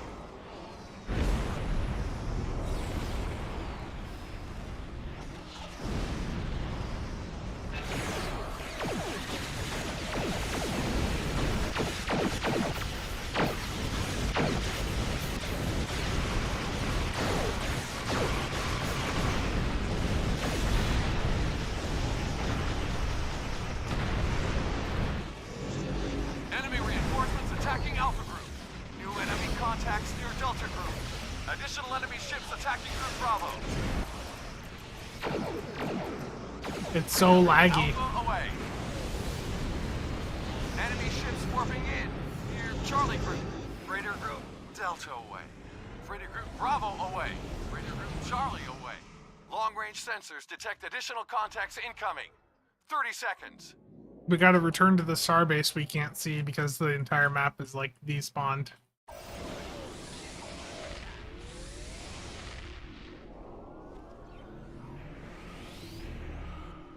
don't know why I hit that key so early.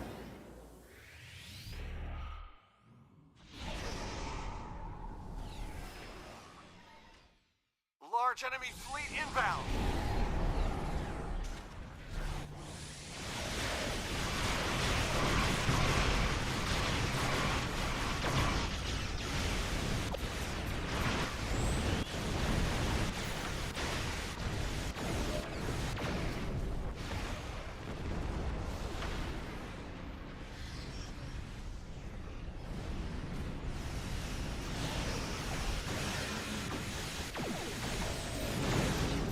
I don't know if you guys can see these zags that I'm doing, like these Z's that my engine trail has.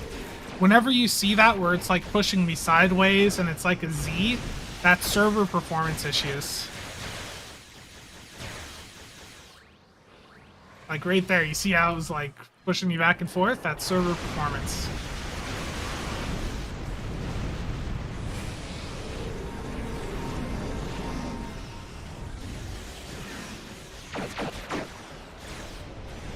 Also, the misfires here. Cannon scatter volley ain't wanting to go off today. They're north, east, southwest, wherever you are. Just go back to the point you were at.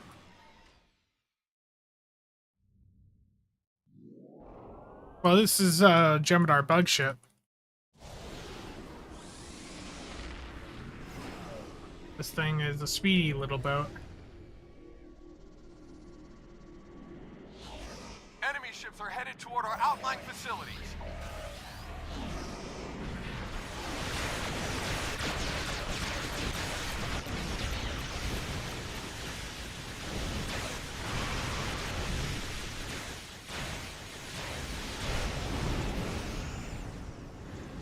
What lag?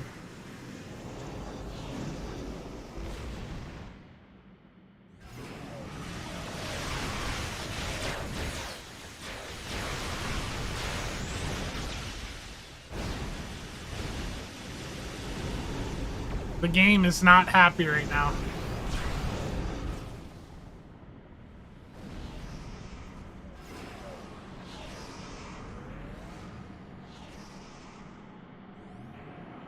Heavy vessels detected.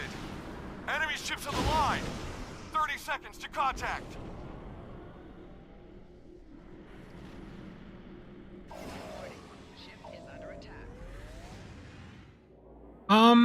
I don't use Epic. I don't have my account linked to it. If I put money in, I just use Arc.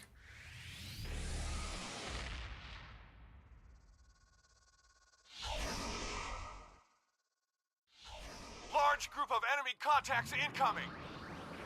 The nice thing about doing this is I get to demonstrate to other people, let you guys physically experience what the server performance issues are like. Because this is like what we have to deal with in high-end runs. It's why the DPS scene is dying. The STO servers are just terrible.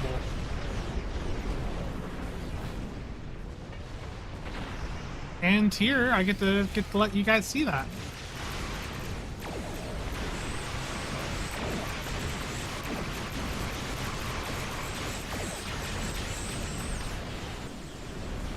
Long-range sensors sounding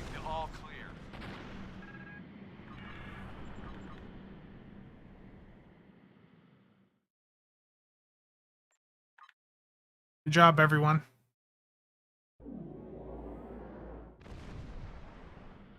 Yeah. I mean, look at that zag it just did right there.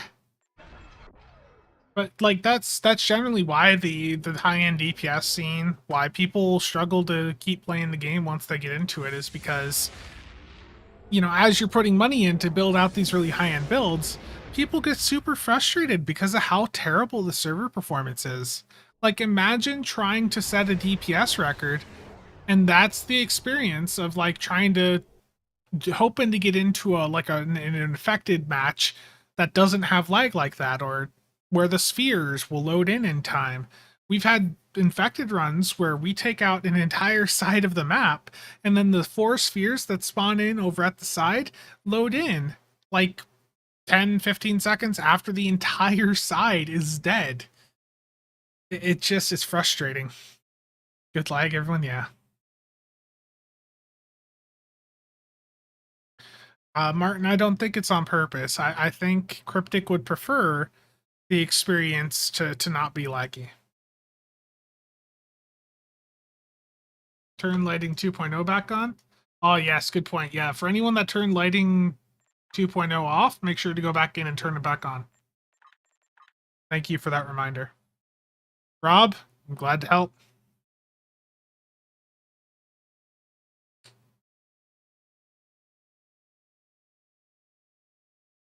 Yeah, the entity cap is one part of it, but then there's just legitimately just server performance issues. Like parts of the map, like the enemies not loading in when they're supposed to load in at like a 10 to 15 second delay. Like if you're trying to min max, you know, speed run a queue, and the enemies are the server is lagging so badly that the enemies aren't spawning in for like an extra 10 to 15 seconds, and you're trying to do a run that is 45 seconds long, you can see how that might be a bit of an issue. And then of course there's the aspect of abilities misfiring. That's never fun. Yeah, True's opening boxes really lags the server. Yeah, Justin, that's really weird. I was like, what's going on? And it's the tornado sirens going off. It is noon on Saturday, the first Saturday of the month, right? No, last Saturday was the first. I don't know. Want to do a Days of Doom Elite? I don't hate myself enough. It's probably a combo of all of the above there, boss.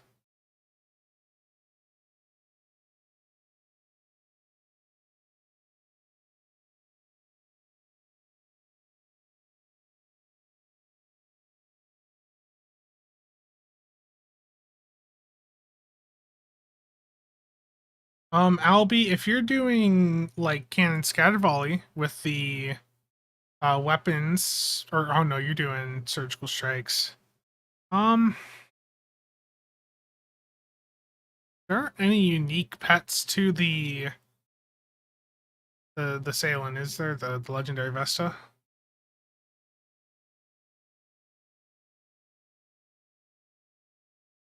Yeah, Justin, I would definitely send them a report, let them know what's going on.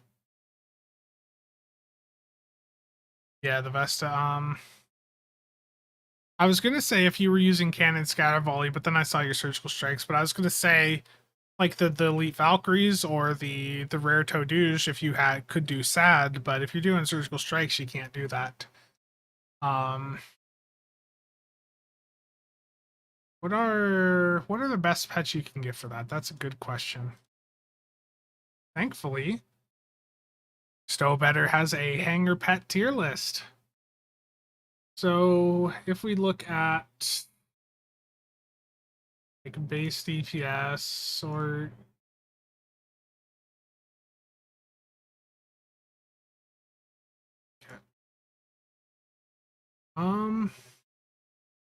I think a lot of these are locked, right? I guess the Elite Mirror Universe Shuttlecraft might be something you could try. Yeah, the Mirror Shuttles. because you're not going to have access to SAD. So, yeah, the Elite Mirror Universe shuttlecraft probably be your best bet.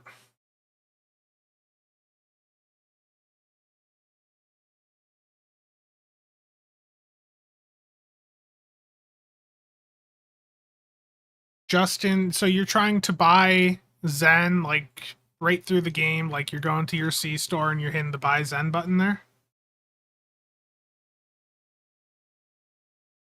Um, have you tried just through the Epic Launcher? Or through the Arc website? Like, have you, so, okay. Yeah, that's the only other thing I could say is just to try the external options, like their website or the Epic app.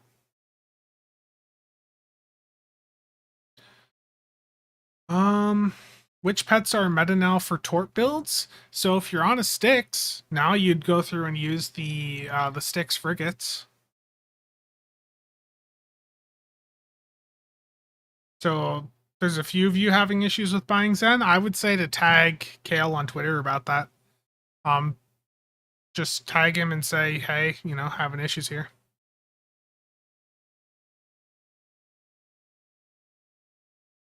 Because payment issues, like unable to buy Zen, that's something they will very promptly take care of.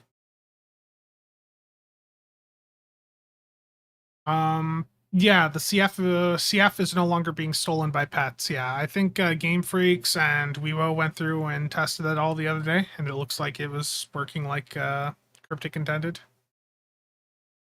Added extra layers to card authentication. Gotcha.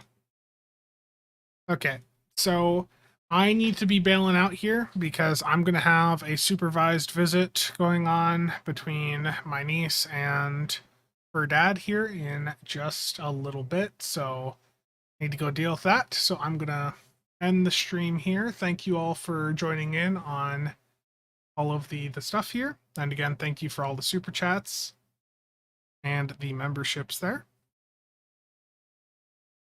The Akira will be on sale Wednesday, I think is what the blog said.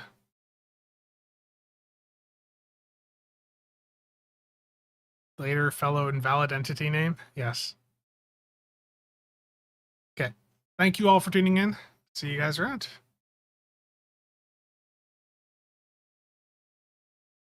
And I need to get Greg added to the list here, so I will do that after the stream.